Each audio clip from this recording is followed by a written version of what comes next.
इस दुनिया में आते हैं, हम अपनी गलतियों से सीखते हैं और मर्तबा है हमारा, वो उससे बढ़ता है कि हम गलतियाँ करके उनसे सीखें और फिर बेहतर इंसान बनें।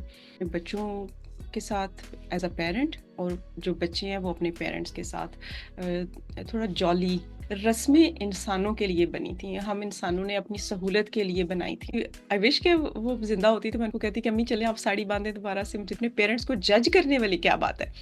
वो खूबसूरत इंसान थे, उन्होंने अपनी ज़िंदगी उनकी भरपूर तरीके से गुज़ारी, ये खुशी की बात है। अफ़सुर्दगी की बात तब होती है जब हम ये कहते हैं कि ओह! अच्छा तुम्हारे माँ-बाप तो बस ऐसे फस्सड़ से ही थे कि ਉਹ ਮੈਂ ਦੇਖਿਆ ਕਈ ਵਾਰੀ ਬੁੱਢੀਆਂ ਮਾਈਆਂ ਤੇ ਬਾਬੇ ਹੈ ਮੂੰਹ ਬਣਾ ਕੇ ਭੈੜਾ ਜਿਹਾ ਜਿਹੜੇ ਨੂੰ ਸਾਰਿਆਂ ਨੂੰ ਜੱਜ ਕਰ ਰਹੇ ਹੁੰਦੇ फिर अल्लाह कहता है कि तुम मेरी किस-किस नेमत का शुक्र अदा करोगे, है ना? तो जब आपने नेमतें ही नहीं चखी पूरे दिल के साथ फिर हम वो बड़े कहते हैं ना कि ब्लेस्ड लोग हैं। तो अब हमें एहसासात पे काम करने की ज़रूरत है। तो हो जाएगा, दुनिया कितनी खूबसूरत हो जाएगी, आप घर में दाखिल हो, अपने माँ-बाप की शक्ल देखें, माँ-बाप आपकी शक्ल देखें और हँस के एक-दूसरे से नारा लगा के मिलेंगे, ओह बिस्मिल्लाह मेरा शेर आ गया। तेरे कोल गलती नहीं होनी चाहिए। अच्छा, ਜਦੋਂ ਮੈਂ ਬਾਹਰ ਜਾਣਾ ਵੇ ਉੱਥੇ ਫਿਰ ਮੈਂ ਦੁਨੀਆ ਨਾਲ ਕਿਸ ਤਰ੍ਹਾਂ ਡੀਲ ਕਰਾਂਗਾ? ਫਿਰ ਤੁਸੀਂ ਮੇਰੇ ਤੋਂ ਐਕਸਪੈਕਟੇਸ਼ਨਸ ਵੀ ਤੁਹਾਡੀਆਂ ਇਹ ਨੇ ਕਿ ਸਭ ਤੋਂ ਹਾਈਐਸਟ ਐਕਸਪੈਕਟੇशंस ने सीखन तुसी मैनू दिता कुछ नहीं। अस्सलाम वालेकुम, कैसे हैं आप सब? Welcome to my YouTube channel bloom with Aansa. मैं हूं आंसा नूरीन और आज मैं आप सबसे एक बड़े इम्पोर्टेंट टॉपिक पे बात करने जा रही हूँ। ये टॉपिक है कि माँ बाप को हम किस नज़र से देखते हैं, ख़ास तौर पे जब हम बड़े हो रहे होते हैं, टीनेजर्स ख़ास तौर पे बड़े होते हुए बिल्कुल हमने अपने ऐसे जैसे हीरो देखा होता है। तकरीबन अगर इसको हम ये कहें कि हमारे जो माँ बाप हैं वो अभी हमें खुदा का इतना पता नहीं होता, हम समहाउ अपने जो माँ बाप हैं उनको खुदा की तरह देखते हैं, उनके बुत बना लेते हैं और हमें उस बुत में कोई कमी नज़र नहीं आती, कोई उसमें कोताही नज़र नहीं आती और हम समझते हैं कि जो हमारे माँ बाप हैं वो बिल्कुल मुकम्मल इंसान हैं, उनसे कभी कोई गलती नहीं हो सकती, उनसे कभी कोई गलत काम नहीं हो सकता। मेरे ख़्याल में ये सारी चीज़ें इसलिए होती हैं कि हम ये समझते हैं कि जो हमारे माँ बाप हैं वो दुनिया के सबसे बेहतरीन इंसान हैं। उन्होंने जो भी किया है या जो भी कहा है या जो भी वो कहते हैं वो जैसे कुरान का हर्फ है। लेकिन जब हमारा वो यकीन को हम टूटते हुए देखते हैं तो उस वक़्त हमारा जो इंसानी ज़हन है जो कि उस वक़्त अभी बहुत कच्चा होता है, वो उस चीज़ को बर्दाश्त नहीं कर सकता और हम अपनी उस तकलीफ़ से बचने के लिए, अपने उस नज़रिए को प्रोटेक्ट करने के लिए दूसरे लोगों से जाके लड़ते हैं या उनको बुरा भला कहते हैं या उनके लिए अपने दिल में नफ़रत पाल लेते हैं कि इसने मेरे माँ बाप को ऐसे कहा, ये झूठ है। हम उस सच्चाई को जो है वो एक्सेप्ट नहीं कर सकते। क्यों? क्योंकि हमें ये लग रहा होता है कि हमारा ये जो एक भरम है जो हमारे माँ बाप के बेहतरीन इंसान होने का, वो कभी टूटे ना और वो टूट नहीं सकता। क्यों? क्योंकि जब भरम टूटता है तो हमें बहुत ज़्यादा तकलीफ़ होती है। उस तकलीफ़ से बचने के लिए हम बाहर की दुनिया से, बाहर लोगों से लड़ते हैं, लेकिन फिर आहिस्ता-आहिस्ता हमें जब ज़्यादा से ज़्यादा वो चीज़ें हम देखते हैं तो फिर हमारा ज़हन एक्सेप्ट करना शुरू कर देता है कि अच्छा हाँ है, मेरे माँ बाप में गलतियाँ हैं, वो गलतियाँ करते हैं। लेकिन हमें कभी पूरी तरह से ये बात समझ में नहीं आती कि वो गलतियाँ इसलिए करते हैं कि वो भी इंसान है, वो कोई खुदा नहीं है। वो गुलाम बच्चों की तरह सारे काम करते थे और एक नॉर्मल इंसानी तरीके से उनकी पैदाइश हुई है। फिर वो बड़े हुए, फिर उन्होंने अपना जवानी देखी, एडल्टहुड देखी, फिर अब उनका बुढ़ापा है, जिस भी स्टेज पे आपके वालिदैन हैं तो उन्हें गलतियाँ करने की इजाज़त है। क्योंकि हमारे इंसान होने का मकसद ही ये है कि हम इस दुनिया में आते हैं, हम अपनी गलतियों से सीखते हैं और उस तरह से हमारे जो एवोल्यूशन कह लें या पता नहीं उर्दू में इसको क्या कहेंगे कि जो मर्तबा है हमारा वो उससे बढ़ता है कि हम गलतियाँ करके उनसे सीखें और फिर बेहतर इंसान बनें। तो जो लोग मेरा ख़्याल है हम सारे ही इस गुनाह में शामिल हैं कि हमने अपने माँ बाप के बुत बना लिए और फिर हमने सोचा कि ये जो बुत है ये कभी गलती नहीं कर सकता।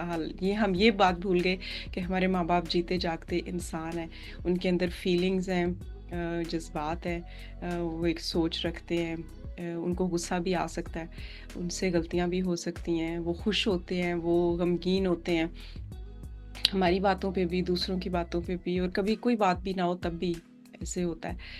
तो अगर ये चीज़ें हम कोशिश करते हैं कि हम सबको ये बताने की कोशिश कर रहे होते हैं कि आपकी इस बात से मुझे तकलीफ़ पहुँची है, या मैंने बुरा महसूस किया है, या हम एक-दूसरे से झगड़ा कर लेते हैं, नाखुश हो जाते हैं।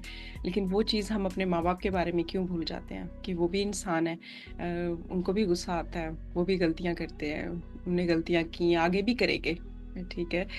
और मेरा ख़्याल है इसी चीज़ को सोचते हुए मुझे ख़्याल आता है कि ये जो इतने अरसे से, सदियों से ये चीज़ चल रही थी कि अगर आपकी वालिदा बेवा हो गई हैं, या आपके वालिद, उनकी वाइफ़ फ़ौत हो गई हैं, तो वो दोबारा कभी शादी नहीं कर सकते। क्यों? क्योंकि आपका नज़रिया या ये है, या आपकी सोच ये है कि आपके वालिद या वालिदा जो हैं, वो उनको ज़रूरत नहीं है।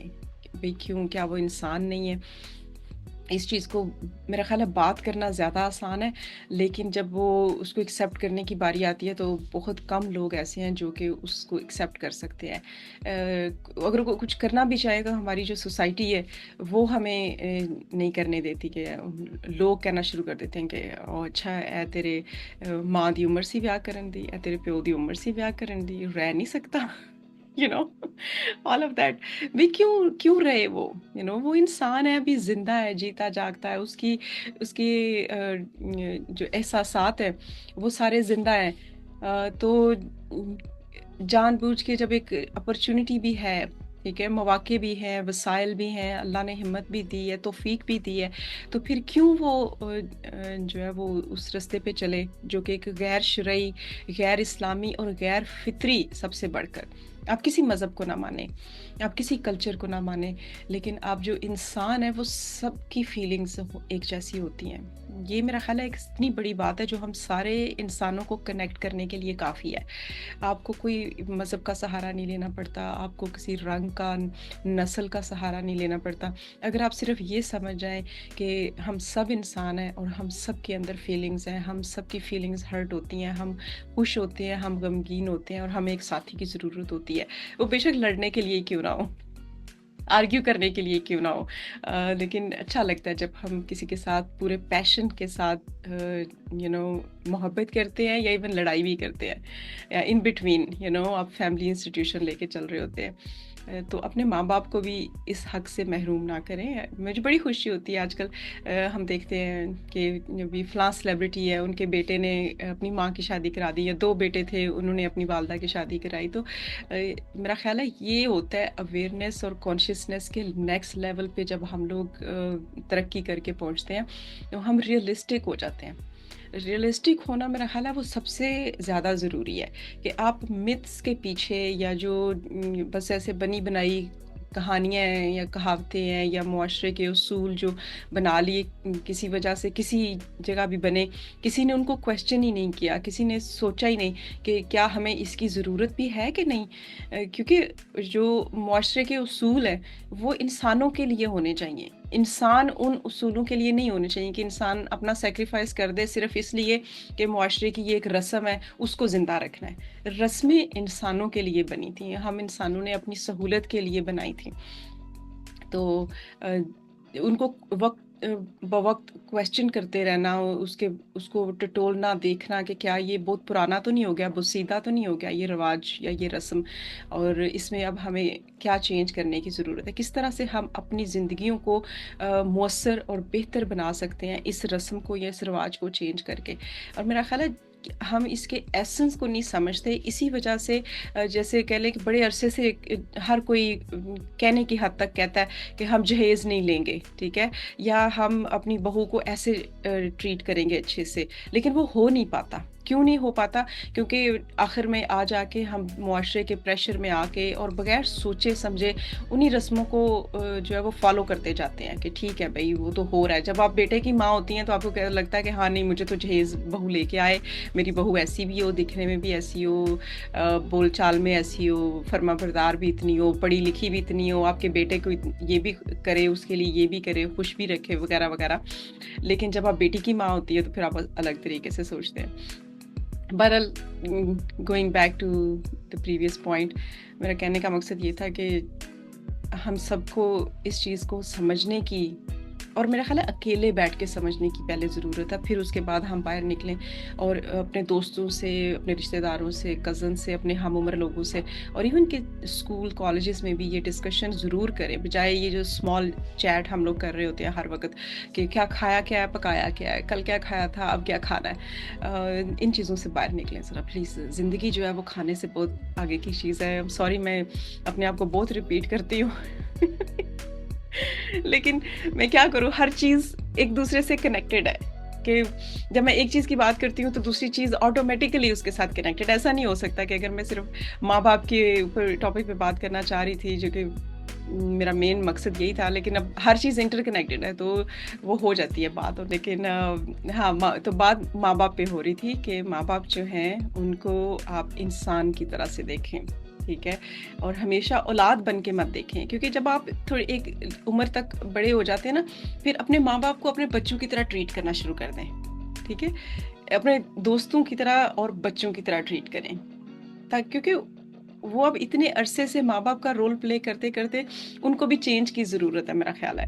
میں اگر اپنی بات کروں تو جب میرا بیٹا امریکہ آیا تو وہ میرا خیال ہے 15 سال کا تھا، اور میں نے دیکھا کہ چونکہ وہ بیچ میں 2-3 سال ہم لوگ ایک دوسرے سے دور رہے ہیں، میں امریکہ میں تھی، وہ پاکستان میں تھا، اس کو آنے میں ٹائم لگ گیا، تو جب وہ آیا تو تھوڑا ایک نامانوسیت یا کہہ لیں کہ ایک اجنبیت کا ایک تھوڑا احساس تھا، کیونکہ پہلے جب پاکستان میں تھی تو حالانکہ وہ اس وقت میرا خیال ہے 11 سال کا تھا، 11-12 سال کا تھا، تو وہ میرے ساتھ سوتا تھا، تو وہ ایک بالکل ڈفرینٹ انوائرمنٹ تھا، ڈفرینٹ فیلنگ تھی، بہت کلوزنس تھی، فزیکل کلوزنس بھی اور ایموشنل کلوزنس بھی، سب کچھ وہ تھا۔ پھر جب وہ یہاں آیا تو اس وقت ایک دم سے لگا کہ جیسے 3 سال بعد وہ تھوڑا بڑا بھی ہو گیا ہوا تھا، اس کی آواز بھی تھوڑی چینج ہو گئی ہوئی تھی، تو مجھے ایفرٹ کرنی پڑی، تو I literally became a child, جیسے ہوتا ہے کہ like I would some time act like I'm a child, like مٹھی I need this، مجھے یہ کر دو، مجھے کھانا کھلا دو، اس طرح کی چھوٹی چھوٹی چیزیں، مجھے باہر لے کے چلو، مجھے واک کرانے لے کے چلو، حالانکہ I'm young, I'm still very healthy الحمدللہ، بٹ I would pretend، میں اس طرح سے اس کے سامنے ایکٹ کرتی تھی کہ جیسے مجھے اس کی ہیلپ کی ضرورت ہے، تو وہ میں نے دیکھا کہ اس طرح سے ایک تو ہماری کلوزنس میں بڑی جلدی ہم لوگ واپس بہت اچھے دوست بن گئے، وہ جو ایک اجنبیت کی فضا تھی وہ بالکل ختم ہو گئی، کیونکہ صرف میں تھی اور وہ تھے، اور میرے بیٹے میں ایک وہ جیسے کہتے ہیں نا میچورٹی کا احساس، اور کسی کی دوسرے انسان کی ٹیک کیئر کرنے کی جو فیلنگ اور احساس ہے وہ بڑی جلدی اس میں ڈیولپ ہو گیا، تو اس نے جو ہے نا وہ ٹیک کیئر کرنا شروع کر دیا۔ اب اگر میں باہر بائکنگ کرنے جاتی ہوں تو وہ مجھے کہہ رہا ہوتا ہے کہ دھیان سے بائکنگ کرنا، یو آر کلمزی، تو بار بار ایکسیڈنٹ ہو جاتے ہیں آپ کے، میں بائک سے اکثر ایکسیڈنٹ کر لیتی ہوں اپنے، کبھی لائٹوں کو دیکھ رہی ہوتی ہوں، کبھی لوگوں کو، کبھی بچوں کو، کبھی ان کے جو انہوں نے کتے لے کے نکلے ہوتے ہیں واک کے لیے، کبھی آپ ان کو دیکھ رہے ہوتے ہیں، آپ ان کے لیے رک جاتے ہیں کیونکہ وہ مڈل آف دا وے آ جاتے ہیں، تو کبھی اچانک بریک لگ جاتی ہے، کبھی کوئی دوسرا آ کے آپ کی بائک میں بائک مار دیتا ہے تو ایکسیڈنٹ ہو جاتے ہیں۔ تو میرا کہنے کا مقصد یہ تھا کہ جو میرا بیٹا ہے وہ اس طرح سے ایکٹ کرتا ہے کہ جیسے میں چھوٹی ہوں اور وہ بڑا ہے، اور وہاں سے ہمارا ایک بڑا اچھا ریلیشن شپ ڈیولپ ہوا، تو میرا خیال ہے کہ ایک وقت کے بعد جو ہے وہ ہمیں اپنے بچوں کے ساتھ ان کے دوست بن جانا چاہیے، بلکہ اور دوستوں سے بات شروع کریں، اور پھر آپ پہلے ہی خود کو چھوٹا کر لیں کہ پھر آپ کے بچے جو ہے وہ رول ازیوم کریں، اس کردار میں آ جائیں کہ جہاں پہ ان کو یہ احساس ہونا شروع ہو جائے، یا وہ یہ اپنے جو ڈیوٹیز ہیں وہ اپنے اوپر لے لیں کہ اچھا اب ہم نے اپنے ماں باپ کا خیال بھی کرنا ہے، ان کی ضرورتوں کا خیال بھی کرنا ہے، ان کی ایموشنل ضرورتیں، فزیکل ضرورتیں، ان سب کے بارے میں ہم نے سوچنا ہے، اور جیسے وہ ہمارے لیے پلاننگ کرتے تھے اب ہم نے ان کے لیے پلاننگ کرنی ہے، تو آٹومیٹیکلی جب آپ اس رول میں آ جاتے ہیں، بچے جو ہیں وہ بڑے ہو جائیں، تو میرا خیال ہے وہ ڈائنامکس جو ہیں وہ چینج ہو جاتے ہیں اور خوبصورت ہو جاتے ہیں زیادہ، میرا پرسنل ایکسپیرینس تو یہی کہتا ہے، اور اسی لیے میں اس چیز کو پروموٹ کرتی ہوں۔ ہو سکتا ہے آپ سب کے لیے قابل اطلاق نہ ہو، آپ اس کو اپنی زندگی پہ اس کا اطلاق نہ کر سکیں، لیکن اس پہ سوچیے گا ضرور، آپ کسی دوسرے طریقے سے اس کو کر سکتے ہیں، لیکن اپنے بچوں کے ساتھ ایز اے پیرنٹ، اور جو بچے ہیں وہ اپنے پیرنٹس کے ساتھ تھوڑا جالی माहौल रखें। हमेशा ज़रूरी नहीं होता कि आप सिर्फ़ अपने दोस्तों के साथ या अपने स्पाउस के साथ, अपने मियाँ या बीवी के साथ ही अच्छे और हँसी मज़ाक वाले ताल्लुकात हों। एक और चीज़ भी है हमारे मुआशरे में, ख़ास तौर पे जो हमारे गाँव हैं, वहाँ पे ये चीज़ बहुत है कि एक बड़ा सीरियस रिलेशनशिप होता है जी, कि रिस्पेक्ट करनी है आपने अपने वालिदैन की। तो वो उस रिस्पेक्ट के चक्कर में आप ऑलमोस्ट हँसना, बोलना, मज़ाक करना, हँसी मज़ाक एक दूसरे के साथ करना वो भूल जाते हैं। और ये एक और लेयर ऐड कर देते हैं कि आप अपने माँ-बाप को बिल्कुल खुदा की तरह देखना शुरू कर देते हैं कि ओहो हो! इनके सामने मेरी नज़र नहीं उठनी चाहिए, मेरी ज़ुबान नहीं खुलनी चाहिए।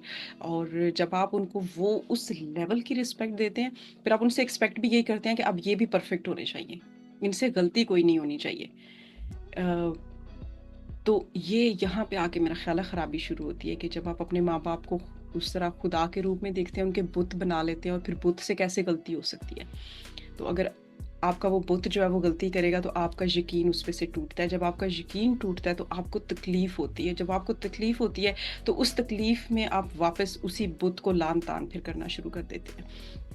जैसे बड़े सारे लोग हैं, real in the real sense, like वो खुदा से उन्होंने तवक्कुआत लगाई होती हैं, और फिर जब उनकी तवक्कुआत पूरी नहीं होती तो फिर वो जो है वो कहते हैं जी कि अब मेरा ईमान बस उठ गया, ख़त्म हो गया, अब मैं इस खुदा को नहीं मानता। और ऐसे लोगों को पर्सनली जानती हूँ जिन्होंने ये बात बार-बार मेरे सामने दोहराई है कि मैं खुदा में यकीन इसलिए नहीं रख करता या करती क्योंकि दुनिया में इतनी ज़्यादा तकलीफ़ें हैं, गज़ा में जो जंग हो रही है, पैलेस्टाइन में और बाकी जगहों पे भी, वहाँ पे अगर खुदा है, तो वो क्यों नहीं अपनी ये तकलीफ़ें जो हैं वो अपने बंदों की ख़त्म कर देता।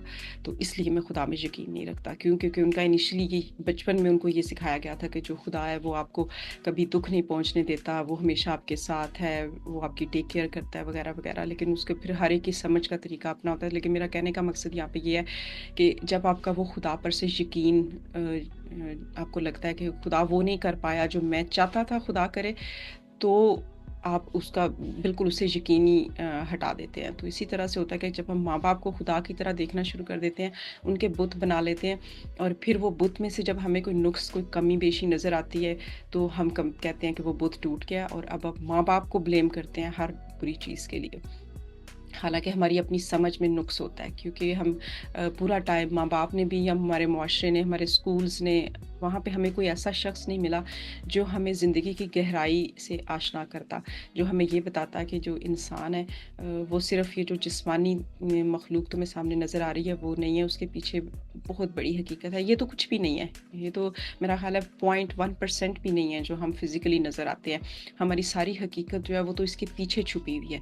तो जब तक हम अपने बच्चों को ये नहीं समझाएँगे, या बच्चे जब आप बड़े हो गए हैं, अब आपके पास बेशुमार वसाइल हैं, बेशुमार तरीके से आप खुद को एजुकेट कर सकते हैं। तो जब तक आप इन डीपर रियलिटीज़, डीपर ट्रुथ के बारे में नहीं समझेंगे, आप हमेशा बेचैन रहेंगे।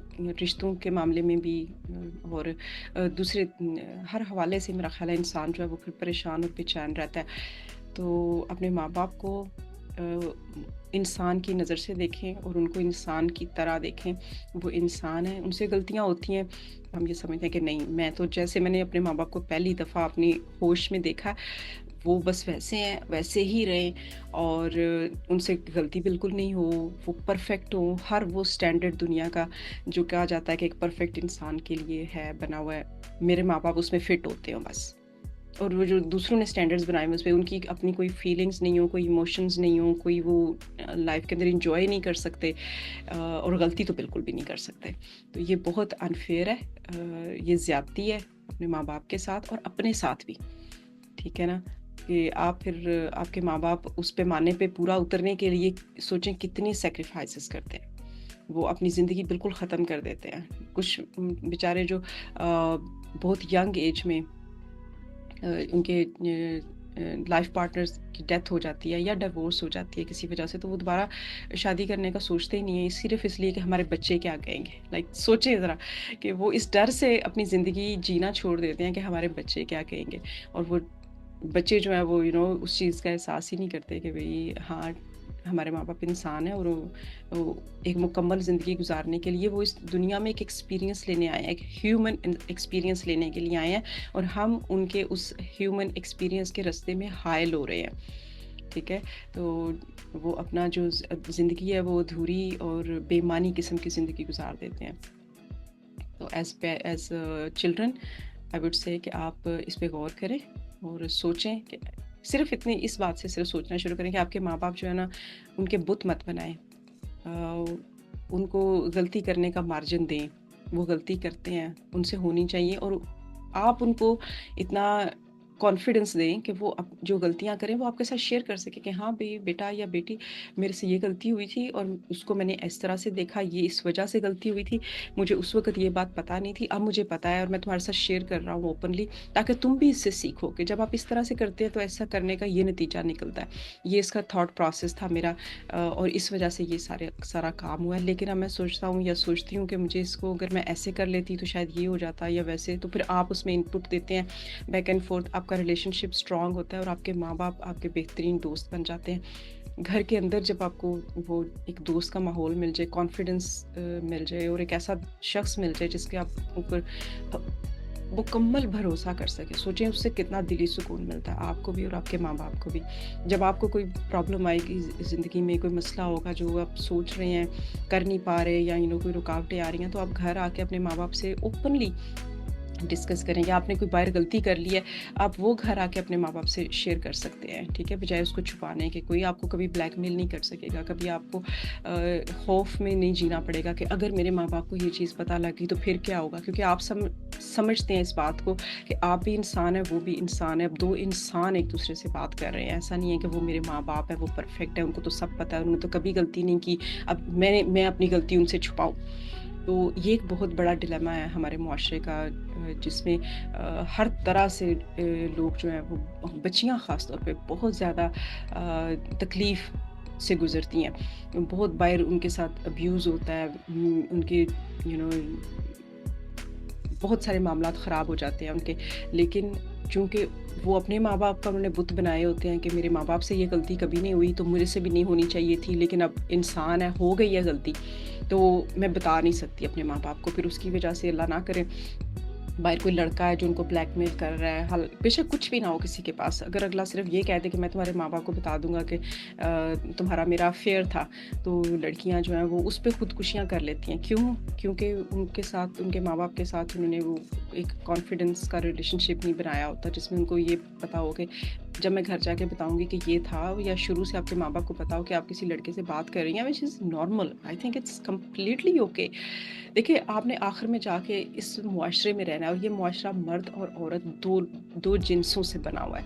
तो आप कैसे कंप्लीटली एक जिन्स को इग्नोर करके कि जैसे वो मौजूद ही नहीं है मेरे आस-पास, और फिर अचानक से एक दिन उसी जिन्स के साथ, मखलूक के साथ आपने ज़िंदगी भी गुज़ारनी है और आपको उसके बारे में कुछ पता नहीं है। That's another topic, I will do, मैं उस पे एक अलग से वीडियो बनाऊँगी, लेकिन मेरा ख़्याल है कि हमें ये अवेयरनेस होनी चाहिए और हमारे माँ-बाप को इस चीज़ का पता होना चाहिए कि हमें भी अगर माँ-बाप इस तरह से नहीं सोच रहे किसी भी वजह से, तो हम लोगों को आगे बढ़ के तो ये कन्वर्सेशन शुरू करनी चाहिए, एतमाद में लेना चाहिए, देखना चाहिए कि कैसे हम ये इनिशिएट कर सकते हैं, कैसे बात कर सकते हैं। तो अगर लड़कियां जो हैं, बच्चियां ख़ास तौर पे, शुरू में हमें पता नहीं होता कुछ भी, हम गलतियों से ज़्यादा सीखते हैं, हम गलती करते हैं, उस गलती का नतीजा निकलता है, उसके एक्सपीरियंस में से हम गुजरते हैं और फिर अगली दफ़ा जब वही वाले हालात या माहौल बनता है तो फिर हमें पता होता है कि पिछली दफ़ा ये हुआ था, तो ये गलती से मैंने ये सीखा था। तो अगर बच्चियां अपने माँ-बाप के साथ एक अच्छा रिलेशनशिप बना लें और ये समझना छोड़ दें कि ये गलती सिर्फ मेरे से हो रही है, दुनिया में कोई दूसरा बंदा इस गलती उससे नहीं हुई, या ख़ास तौर पे मेरे माँ-बाप से तो बिल्कुल ये गलती नहीं हुई। भई नहीं, ऐसी बात नहीं है। आपके माँ-बाप भी इंसान थे, उन्होंने वो सब कुछ किया है जो आप कर सकते हैं ज़िंदगी में, ठीक है? ये बात आप अपने ज़हन में भी बिठा लें और अपने माँ-बाप को भी जाके बता दें कि हमें पता है आप भी इंसान थे, आपसे गलतियाँ हुई होंगी, ये गलती मेरे से हो गई है, अब मैं इस पे बात करना चाहता हूँ। वो थोड़ी देर बेशक शुरू में हो सकता है उनको एक्सेप्ट करने में मसला हो, थोड़ा उनको मुश्किल लगे, लेकिन जब वो ठंडे दिल से बाद में बैठ के सोचेंगे तो वो कहेंगे कि हाँ, बात तो ठीक की है इसने, कि मेरे से क्या इस तरह की गलती नहीं हुई थी। फ़र्ज़ कर लें बहुत बड़ी गलती होगी, ठीक है? आपने किसी लड़के के साथ जो है वो आपका बातचीत हो गई, चक्कर चल गया जिसको हम चक्कर कहते हैं, I don't know why the word chakkar is even in there. ਚੱਕਰ क्या होता है वैसे, you know, कितना ज़्यादा हम यूज़ करते हैं, ਉਹਦੇ ਚੱਕਰ ਚੱਲ ਗਿਆ ਉਹਦੇ ਨਾਲ, हाँ चल गया चक्कर, मतलब चक्कर, गोल, साइकिल, whatever. तो आपकी किसी लड़के से बात होगी, because you know that's natural, आपके अंदर हार्मोन्स चेंज हो रहे हैं, यू नो, आप एक प्यूबर्टी की एज है उसमें एंटर हो रहे हैं, या इवन कि उसके बाद तो मुसलसल ये होता रहता है, तो ओवर एंड ओवर आपके लड़कों के साथ बहुत चक्कर चलेंगे, तो चलने वाले हैं। अगर माँ बाप मुझे सुन रहे हैं तो आप भी समझ लें कि आपके बच्चों के चक्कर चलेंगे, ठीक है ना। तो उन चक्करों को समझ के कि ये एक कुदरती और फितरी अमल है, बच्चों के साथ जो है ना वो बात करें, ठीक है, ताकि वो अपने उस चक्कर में घन चक्कर ना बन जाए और कोई दूसरा जो है ना उनका फ़ायदा ना उठाए उन चक्करों के चक्कर में। तो अपने बच्चों से बात करें, अगर आप बच्चे हैं तो अपने माँ बाप से बात करें, डजेंट मैटर, उनको बोलने ही ना दें। अगर उस माँ बाप उस तरह के हैं ना कि वो कहेंगे हाय नहीं ऐसे नहीं तो वैसे नहीं, अपनी बात पहले कंप्लीट कर लें, क्या हूँ जो तो करना है कर ले, क्योंकि सीरियसली बहुत हो गया है कि वो माँ बाप है, उनकी रिस्पेक्ट है, आप माँ बाप को बदतमीज़ी उस तरह से नहीं करें, आप उनको ऑफ कोर्स गाली नहीं दे सकते, आप माँ बाप को उनके तजर्बे से सीखने की कोशिश करते हैं, वो होता है कि आप रिस्पेक्टफुली उनके तजर्बे को देखें और उससे सबक सीखने की कोशिश करें, उनको जज ना करें, ठीक है। ये ना कहें कि अच्छा आपसे ये हुआ था तो आप तो बड़े बुरे इंसान थे, नहीं, वो इंसान थे, उनसे गलती हुई और वो अपनी गलती अपना तजर्बा आपके साथ शेयर कर रहे हैं ताकि आप उससे कुछ सीख सकें।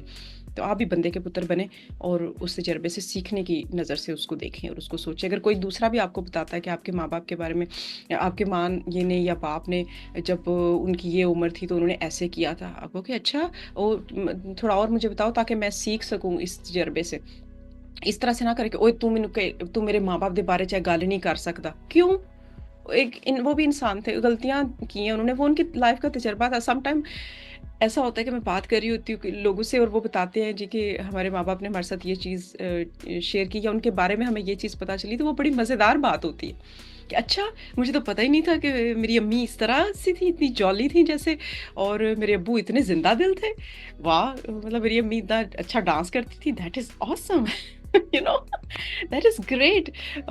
मेरी अम्मी साड़ी बांधती थी, मैंने उनको कभी खुद नहीं देखा अपने होश में साड़ी बांधते हुए, लेकिन जब दूसरे लोग, आंटियाँ, दूसरी भी कज़न्स बताती हैं कि तुम्हारी अम्मी जब साड़ी बांधती थी तो बहुत खूबसूरत लगती थी, तो मैं कहती थी कि wow, I missed that part, like मुझे देखना चाहिए था कि मेरी अम्मी साड़ी में कितनी कैसी लगती थी, खूबसूरत, यकीनन मेरी अम्मी बहुत खूबसूरत थी, तो वो साड़ी, आई विश के वो ज़िंदा होती तो मैं उनको कहती कि अम्मी चलें आप साड़ी बांधें दोबारा से, मुझे दिखाएं कैसी लगती थी आप।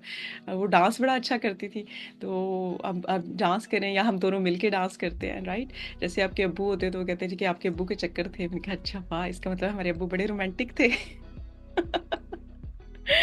तो इसमें मतलब शर्मिंदा होने वाली क्या बात है, या गुस्से में आने वाली क्या बात है, या अपने पेरेंट्स को जज करने वाली क्या बात है। वो खूबसूरत इंसान थे, उन्होंने अपनी ज़िंदगी उनकी भरपूर तरीके से गुजारी, ये खुशी की बात है। अफ़सुर्दगी की बात तब होती है जब हम ये कहते हैं कि ओह अच्छा तुम्हारे माँ-बाप तो बस ऐसे फुस्सड़ से ही थे, कुछ नहीं किया उन्होंने ज़िंदगी में, बस ऐसे पैदा हुए और ऐसे मर गए। तो अच्छा इसका मतलब है उन्होंने तो सारा तजर्बा, सारी अल्लाह की नेमतें, सारे जो ये कहते हैं ना कि खूबसूरती है ज़िंदगी की, उसको तो एंजॉय नहीं किया, तो अल्लाह का शुक्र तो उन्होंने फिर कभी नहीं किया होगा अदा, क्योंकि जब तक आप अपने दिल से पूरे अपने दिल के साथ ये जो इस दुनिया की नेमतें हैं, अल्लाह की नेमतें हैं, उनको एंजॉय नहीं करते ना, मैं कहती हूँ आप झूठा शुक्र अदा कर रहे हैं। आप सबसे बड़े झूठे हैं दुनिया के जब आप कहते हैं अल्हम्दुलिल्लाह अल्हम्दुलिल्लाह। अच्छा केड़ी गल दा अल्हम्दुलिल्लाह है, कोई मज़ा आया कोई गल करन च, कोई काम करन विच, कोई खाना खा के कोई अच्छा पूरी तरह दिल दा इंज मज़ेदार, बेशक चाय दा एक अच्छी चाय दा सिप है ओ लिया है इंज करके हुँ, अल्हम्दुलिल्लाह, ऐ हुण जेह्ड़ा दिल चों अल्हम्दुलिल्लाह निकलिया ना, ऐ असल अल्हम्दुलिल्लाह है। ते जदों तुसीं ज़िंदगी च खे नहीं कीता ते अल्हम्दुलिल्लाह तुसीं केह्ड़ी चीज़ दा झूठियां तस्बीहां फेरी जाओ जिन्नियां मर्ज़ी ने हैं, ते फिर ओह्दा ओही नतीजा निकलना कि अंदरों तुसीं खाली हो ते खोखले हो, ना तुसीं आप ही खुश हो, ना तुसीं किसी दूसरे नूं खुश हुंदियां वेख सकदे हो। क्यों? क्योंकि तुसीं कहंदे हो कि हाय एड्डा खुश, कैका मार के इन्ने हੱਸ लिया, हुण ते कोई बला आवे ही आवे। आहो बला आवे ही आवे, क्योंकि तुहानूं पता ही नहीं कि इंसान जदों खुश हुंदा है ते पूरी कायनात किन्नी खुश हुंदी है उस इंसान, एक इंसान दे खुश होण तो। क्यों कहंदे ने कि किसी दा दिल ना तोड़ो, क्योंकि दिलां विच रब वसदा। ਤੇ ਜਦੋਂ ਤੁਹਾਡਾ ਦਿਲ ਹੀ ਹਰ ਵਕਤ ਮੁਰਦਾ ਜਿਹਾ ਵਿਚਾਰਾ ਜਾਂ ਮਨੂਸ ਜਿਹਾ ਦਿਲ ਰੱਖਿਆ ਤੁਸੀਂ, ਠੀਕ ਹੈ, ਉਹਨੂੰ ਨਾ ਕੋਈ ਪਤਾ ਹੈ ਕਿ ਖੁਸ਼ੀ ਕੀ ਹੁੰਦੀ ਹੈ, ਨਾ ਉਹਨੂੰ ਪਤਾ ਗਮ ਕੀ ਹੁੰਦਾ, ਕਿਉਂਕਿ ਉਹ ਹਰ ਵਕਤ ਗਮ ਵਿੱਚ ਹੀ ਪਏ ਆਵੇ, ਸੜੇ ਆਵੇ ਹੈ। ਤੇ ਉਹ ਮੈਂ ਦੇਖਿਆ ਕਈ ਵਾਰੀ ਬੁੜੀਆਂ ਮਾਈਆਂ ਤੇ ਬਾਬੇ ਹੈ ਮੂੰਹ ਬਣਾ ਕੇ ਭੈੜਾ ਜਿਹਾ ਜਿਹੜੇ ਨੂੰ ਸਾਰਿਆਂ ਨੂੰ ਜੱਜ ਕਰ ਰਹੇ ਹੁੰਦੇ ਨੇ, ਹਰ ਵਕਤ ਉਹਨਾਂ ਦਾ ਕੰਮ ਹੀ ਹੈ ਵੇ ਕਿ ਇਹ ਵੇਖ ਫਲਾਣੀ ਜਿਹੜੀ ਹੈ ਉਹ ਤਾਂ ਵੇਖ ਇਹਨੂੰ ਕਦਾ ਚਾਅ ਚੜੇ ਆਈ, ਇਹ ਕਿਉਂ ਇੰਜ ਵੀ ਕਰਦੀ ਆ। क्यों? क्योंकि उन्होंने खुद ज़िंदगी को कभी एन्जॉय नहीं किया। उनको पता ही नहीं है, उनके दिल से कभी शुक्र नहीं निकला। मैं कहती हूँ वो दुनिया के सबसे ज़्यादा नाशुक्रे लोग हैं। उन्होंने ना तो ज़ाहिर महसूस ही नहीं किया कभी कि खुशी क्या होती है। अपने पार्टनर को कभी महसूस नहीं किया, अपने कभी किसी खाने में पूरे दिल से खाना खा के तो ये नहीं कहा कि वाह वाह मज़ा आ गया है। कभी किसी इंसान को गले लगा के उन्होंने ये नहीं कहा कि ये जो सुकून वाली फीलिंग है ना, ये इसकी क्या ही बात है। कभी अपने बच्चे को चूम के गले से लगा के रात को उसके साथ उसको जप्फी डाल के नहीं सोए, तो कैसा शुक्र किया आपने अदा, और कैसी ज़िंदगी फिर गुजारी आपने। ये सारी चीज़ें जो है ना, ये असल में इस ज़िंदगी के रंग जो है ना, मज़े हैं वो ये है, जिस पे फिर अल्लाह कहता है कि तुम मेरी किस किस नेमत का शुक्र अदा करोगे, है ना। तो जब आपने नेमतें ही नहीं चखी पूरे दिल के साथ, पूरे दिमाग, दिल, जिस्म के साथ आपने उनको एंजॉय नहीं किया, तो शुक्र अदा करना तो बहुत दूर की बात है। आप तो कहीं उसके करीब भी नहीं फटके।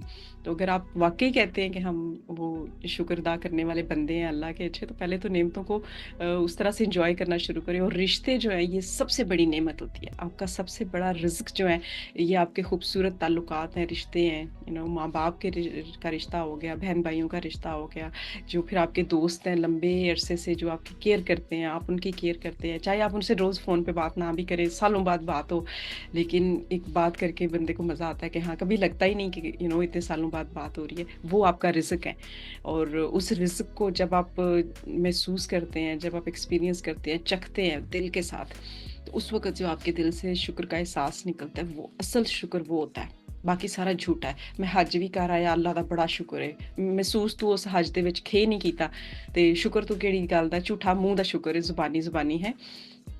मुनाफकत जेह्ड़ी है ना, ओह बस गल्लां ही ने निरियां, सिर्फ गल्लां ही कर रहे हो, ठीक है। एक बंदा जेह्ड़ा ओह कदे नहीं गया मक्के, ते उन्हें उत्थे बह के अपना मक्का महसूस कर लिया, अपने रब नूं अपने दिल दे विच महसूस कीता है, अपने रब नूं अपने माँ बाप दे विच महसूस कीता है, अपने भैणां भरावां विच महसूस कीता है, अपने सुबह दे नाश्ते विच महसूस कर लिया कि मेरे रब है ते मेरे रब दियां नेमतां ने, ते मैं उन्हां नूं चख रिहा वां ते मज़ा आ रिहा है, ओह शुक्र है।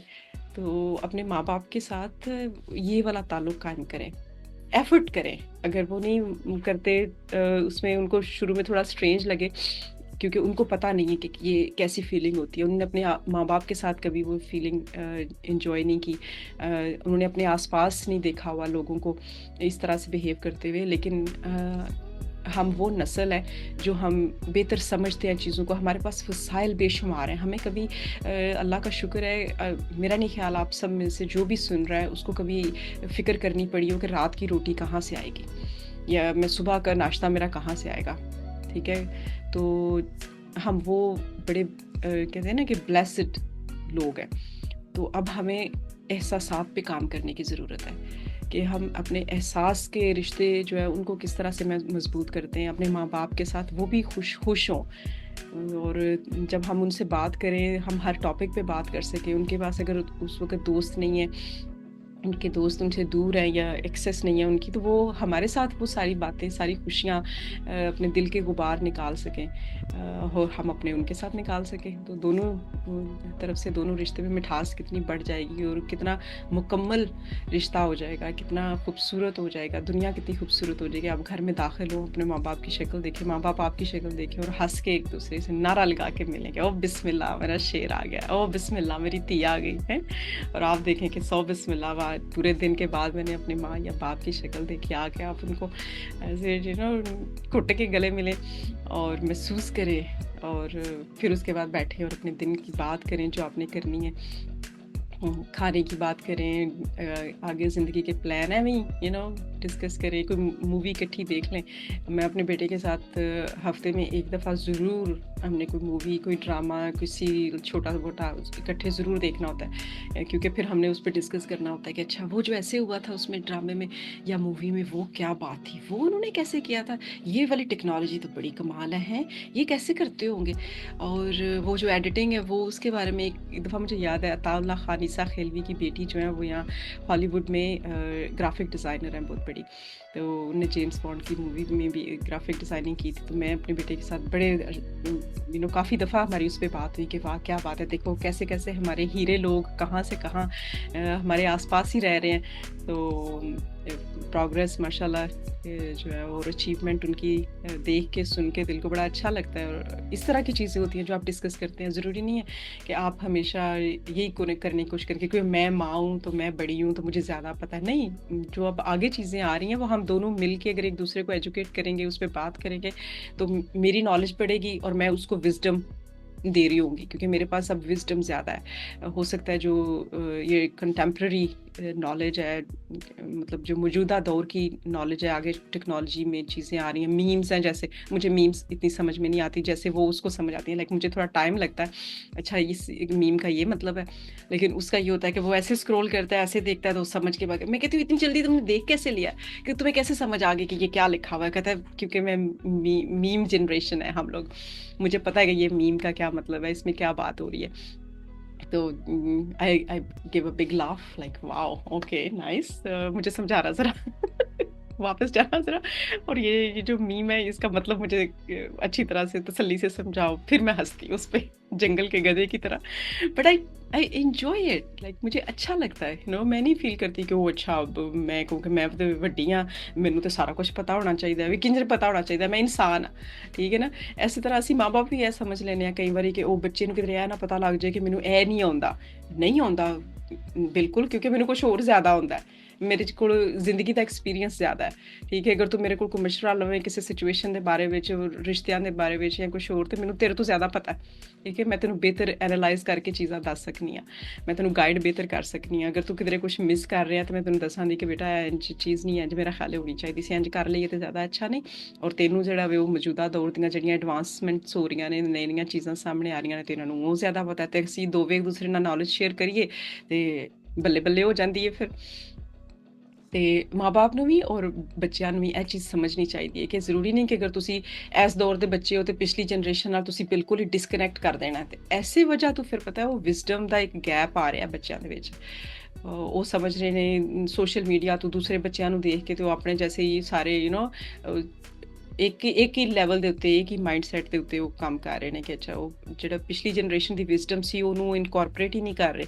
ਤੇ ਇਸੇ ਵਾਸਤੇ ਤੇ ਫਿਰ ਤੁਸੀਂ ਦੇਖੋ ਨਾ ਕਿ ਆਨਲਾਈਨ ਕਿੰਨੀਆਂ ਬੱਚਿਆਂ ਨਾਲ ਅਬਿਊਜ਼ ਹੋ ਰਿਹਾ ਵੇ, ਹਰਾਸਮੈਂਟ ਹੋ ਰਹੀ ਹੈ, ਉਹਨਾਂ ਨਾਲ ਬਲੈਕਮੇਲਿੰਗ ਹੁੰਦੀ ਹੈ ਇੰਨੀ ਜ਼ਿਆਦਾ ਕਿ ਉਹ ਫਿਰ ਬੱਚੇ ਖੁਦਕੁਸ਼ੀਆਂ ਹੀ ਕਰ ਲੈਂਦੇ ਨੇ। ਮਾਂ-ਬਾਪ ਨੂੰ ਪਤਾ ਹੀ ਨਹੀਂ, ਬੱਚਾ 7-7 ਦਿਨ ਆਪਣੇ ਕਮਰੇ ਦੇ ਵਿੱਚ ਹੀ ਉਹ ਵੀਡੀਓ ਗੇਮ ਤੇ ਲੱਗਿਆ ਵੇ, ਉਹ ਹੈਕਰਸ ਜਿਹੜੇ ਨੇ ਉਹਦੇ ਨਾਲ ਜੋ ਵੀ ਉਹ ਕਰ ਰਹੇ ਨੇ, ਕਹਿ ਰਹੇ ਨੇ, ਆਖਰ 'ਚ ਖੁਦਕੁਸ਼ੀ ਉਹਨੂੰ ਕਹਿੰਦੇ ਨੇ ਤੂੰ ਖੁਦਕੁਸ਼ੀ ਕਰ ਲੈ, ਉਹ ਖੁਦਕੁਸ਼ੀ ਕਰ ਲੈਂਦਾ। ਕਿਉਂ? ਕਿਉਂਕਿ ਉਹਨੂੰ ਇਹ ਯਕੀਨ ਹੀ ਨਹੀਂ, ਉਹਨੂੰ ਇਤਮਾਦ ਹੀ ਨਹੀਂ ਕਿ ਅਗਰ ਮੈਂ ਆਪਣੇ ਮਾਂ-ਬਾਪ ਨਾਲ ਗੱਲ ਕਰਾਂ ਤਾਂ ਉਹ ਮੈਨੂੰ ਉਹਦਾ ਕੋਈ ਸੋਲਿਊਸ਼ਨ ਦੇਣ ਦੇ। ਉਹਨੂੰ ਲੱਗਦਾ ਕਿ ਅੱਛਾ ਅਗਰ ਮਾਂ-ਬਾਪ ਨੂੰ ਪਤਾ ਲੱਗਾ ਤਾਂ ਉਹਨਾਂ ਨੇ ਵੀ ਮਾਰ ਦੇਣਾ, ਤੇ ਇਹ ਮੈਨੂੰ ਕਹਿ ਰਿਹਾ ਮਰ ਜਾ ਤਾਂ ਮੈਂ ਮਾਰੀ ਜਾਵਾਂ। ਅਫਸੋਸ ਦੀ ਗੱਲ ਹੈ ਨਾ ਕਿ ਮਾਂ-ਬਾਪ ਨੇ ਵੀ ਕੋਈ ਐਫਰਟ ਨਹੀਂ ਪਾਈ ਉਹਦੇ ਵਿੱਚ ਕਿ ਆਪਣੇ ਬੱਚੇ ਵਾਸਤੇ ਇੱਕ ਤੁਸੀਂ ਸੇਫ ਮਾਹੌਲ ਪ੍ਰੋਵਾਈਡ ਕਰੋ, ਉਹਨੂੰ ਇੰਨਾ ਕੌਨਫੀਡੈਂਸ ਦਿਓ ਕਿ ਪੁੱਤਰ ਕੋਈ ਗੱਲ ਨਹੀਂ, ਜਿਹੜੀ ਵੀ ਕੋਈ ਮਸਲਾ ਹੁੰਦਾ, ਕੋਈ ਗੱਲ ਹੁੰਦੀ ਹੈ, ਤੂੰ ਕਰ ਗੱਲ ਇਨਸਾਨ ਹੈ, ਤੇਰੇ ਕੋਲ ਗਲਤੀਆਂ, ਬਲਕਿ ਬੱਚਿਆਂ ਨੂੰ ਤਾਂ ਸਾਨੂੰ ਪਹਿਲਾਂ ਹੀ ਦੱਸ ਦੇਣਾ ਚਾਹੀਦਾ ਵੇ ਕਿ ਪੁੱਤਰ ਜਾਂ ਧੀਏ ਹੁਣ ਤੂੰ ਲੱਗਿਆ ਨਾ ਵੱਡਾ ਹੋ ਕੇ ਕੇਲਾ ਬਾਹਰ ਦੁਨੀਆ 'ਚ ਜਾਣ, ਤੇਰੇ ਕੋਲ ਹੋਣੀਆਂ ਨਹੀਂ ਬੇਸ਼ੁਮਾਰ ਗਲਤੀਆਂ, ਪਹਿਲਾਂ ਹੀ ਸਮਝ ਲੈ ਗੱਲ। ਤੂੰ ਬਹੁਤ ਗਲਤੀਆਂ ਕਰਨੀਆਂ ਨੇ ਤੇ ਹਰ ਤੇਰੀ ਗਲਤੀ ਜਿਹੜੀ ਹੈ ਨਾ ਉਹਦੇ ਵਿੱਚ ਤੇਰੀ ਕੋਈ ਗਲਤੀ ਨਹੀਂ, ਠੀਕ ਹੈ? ਕਿਉਂ? ਕਿਉਂਕਿ ਤੈਨੂੰ ਪਤਾ ਹੀ ਨਹੀਂ ਤੇਰੇ ਕੋਲ। ਦੇਖੋ ਜੀ ਅਸੀਂ ਇਨਸਾਨ ਜਿਹੜੇ ਆ ਨਾ ਉਹਨੂੰ ਅਸੀਂ ਸਮਝਣੇ ਦੀ ਜ਼ਰੂਰਤ ਹੈ। ਇਨਸਾਨ ਸਾਡਾ ਜਿਹੜਾ ਦਿਮਾਗ ਹੈ ਨਾ ਉਹਦੇ ਕੋਲ ਜੋ ਵੀ ਪਾਸਟ ਦਾ ਡਾਟਾ ਨਾ, ਅਸੀਂ ਉਸ ਡਾਟੇ ਦੀ ਬੇਸ ਤੇ, ਉਸ ਇਨਫੋਰਮੇਸ਼ਨ ਦੀ ਬੇਸ ਤੇ ਆਪਣੇ ਮੌਜੂਦਾ ਦਿਨ ਦੇ ਵਿੱਚ ਜੋ ਵੀ ਫੈਸਲਾ ਕਰਨਾ ਹੈ ਨਾ, ਅਸੀਂ ਉਸ ਡਾਟੇ ਦੀ ਬੇਸ ਤੇ ਕਰਨਾ ਹੈ। ਜਿੰਨਾ ਕੁ ਸਾਡਾ ਮਹਿਦੂਦ ਇਲਮ ਹੈ ਨਾ, ਉਸੇ ਇਲਮ ਨੂੰ ਇਸਤੇਮਾਲ ਕਰਦਿਆਂ ਹੋਇਆਂ ਅਸੀਂ ਅੱਜ ਦਾ ਬਿਹਤਰੀਨ ਫੈਸਲਾ ਕਰਨਾ ਹੈ। ਕੋਈ ਬੰਦਾ ਇਹ ਨਹੀਂ ਕਹਿੰਦਾ ਕਿ ਮੇਰੇ ਕੋਲ ਇਲਮ ਜਿਹੜਾ ਵੀ ਉਹ ਤੇ ਇੰਨਾ ਜ਼ਿਆਦਾ ਲੇਕਿਨ ਮੈਂ ਥੋੜਾ ਜਿਹਾ ਇਸਤੇਮਾਲ ਕਰਕੇ ਨਾ ਤੇ ਭੈੜਾ ਡਿਸੀਜਨ ਕਰਾਂ ਜਾਂ ਭੈੜਾ ਫੈਸਲਾ ਲਵਾਂ।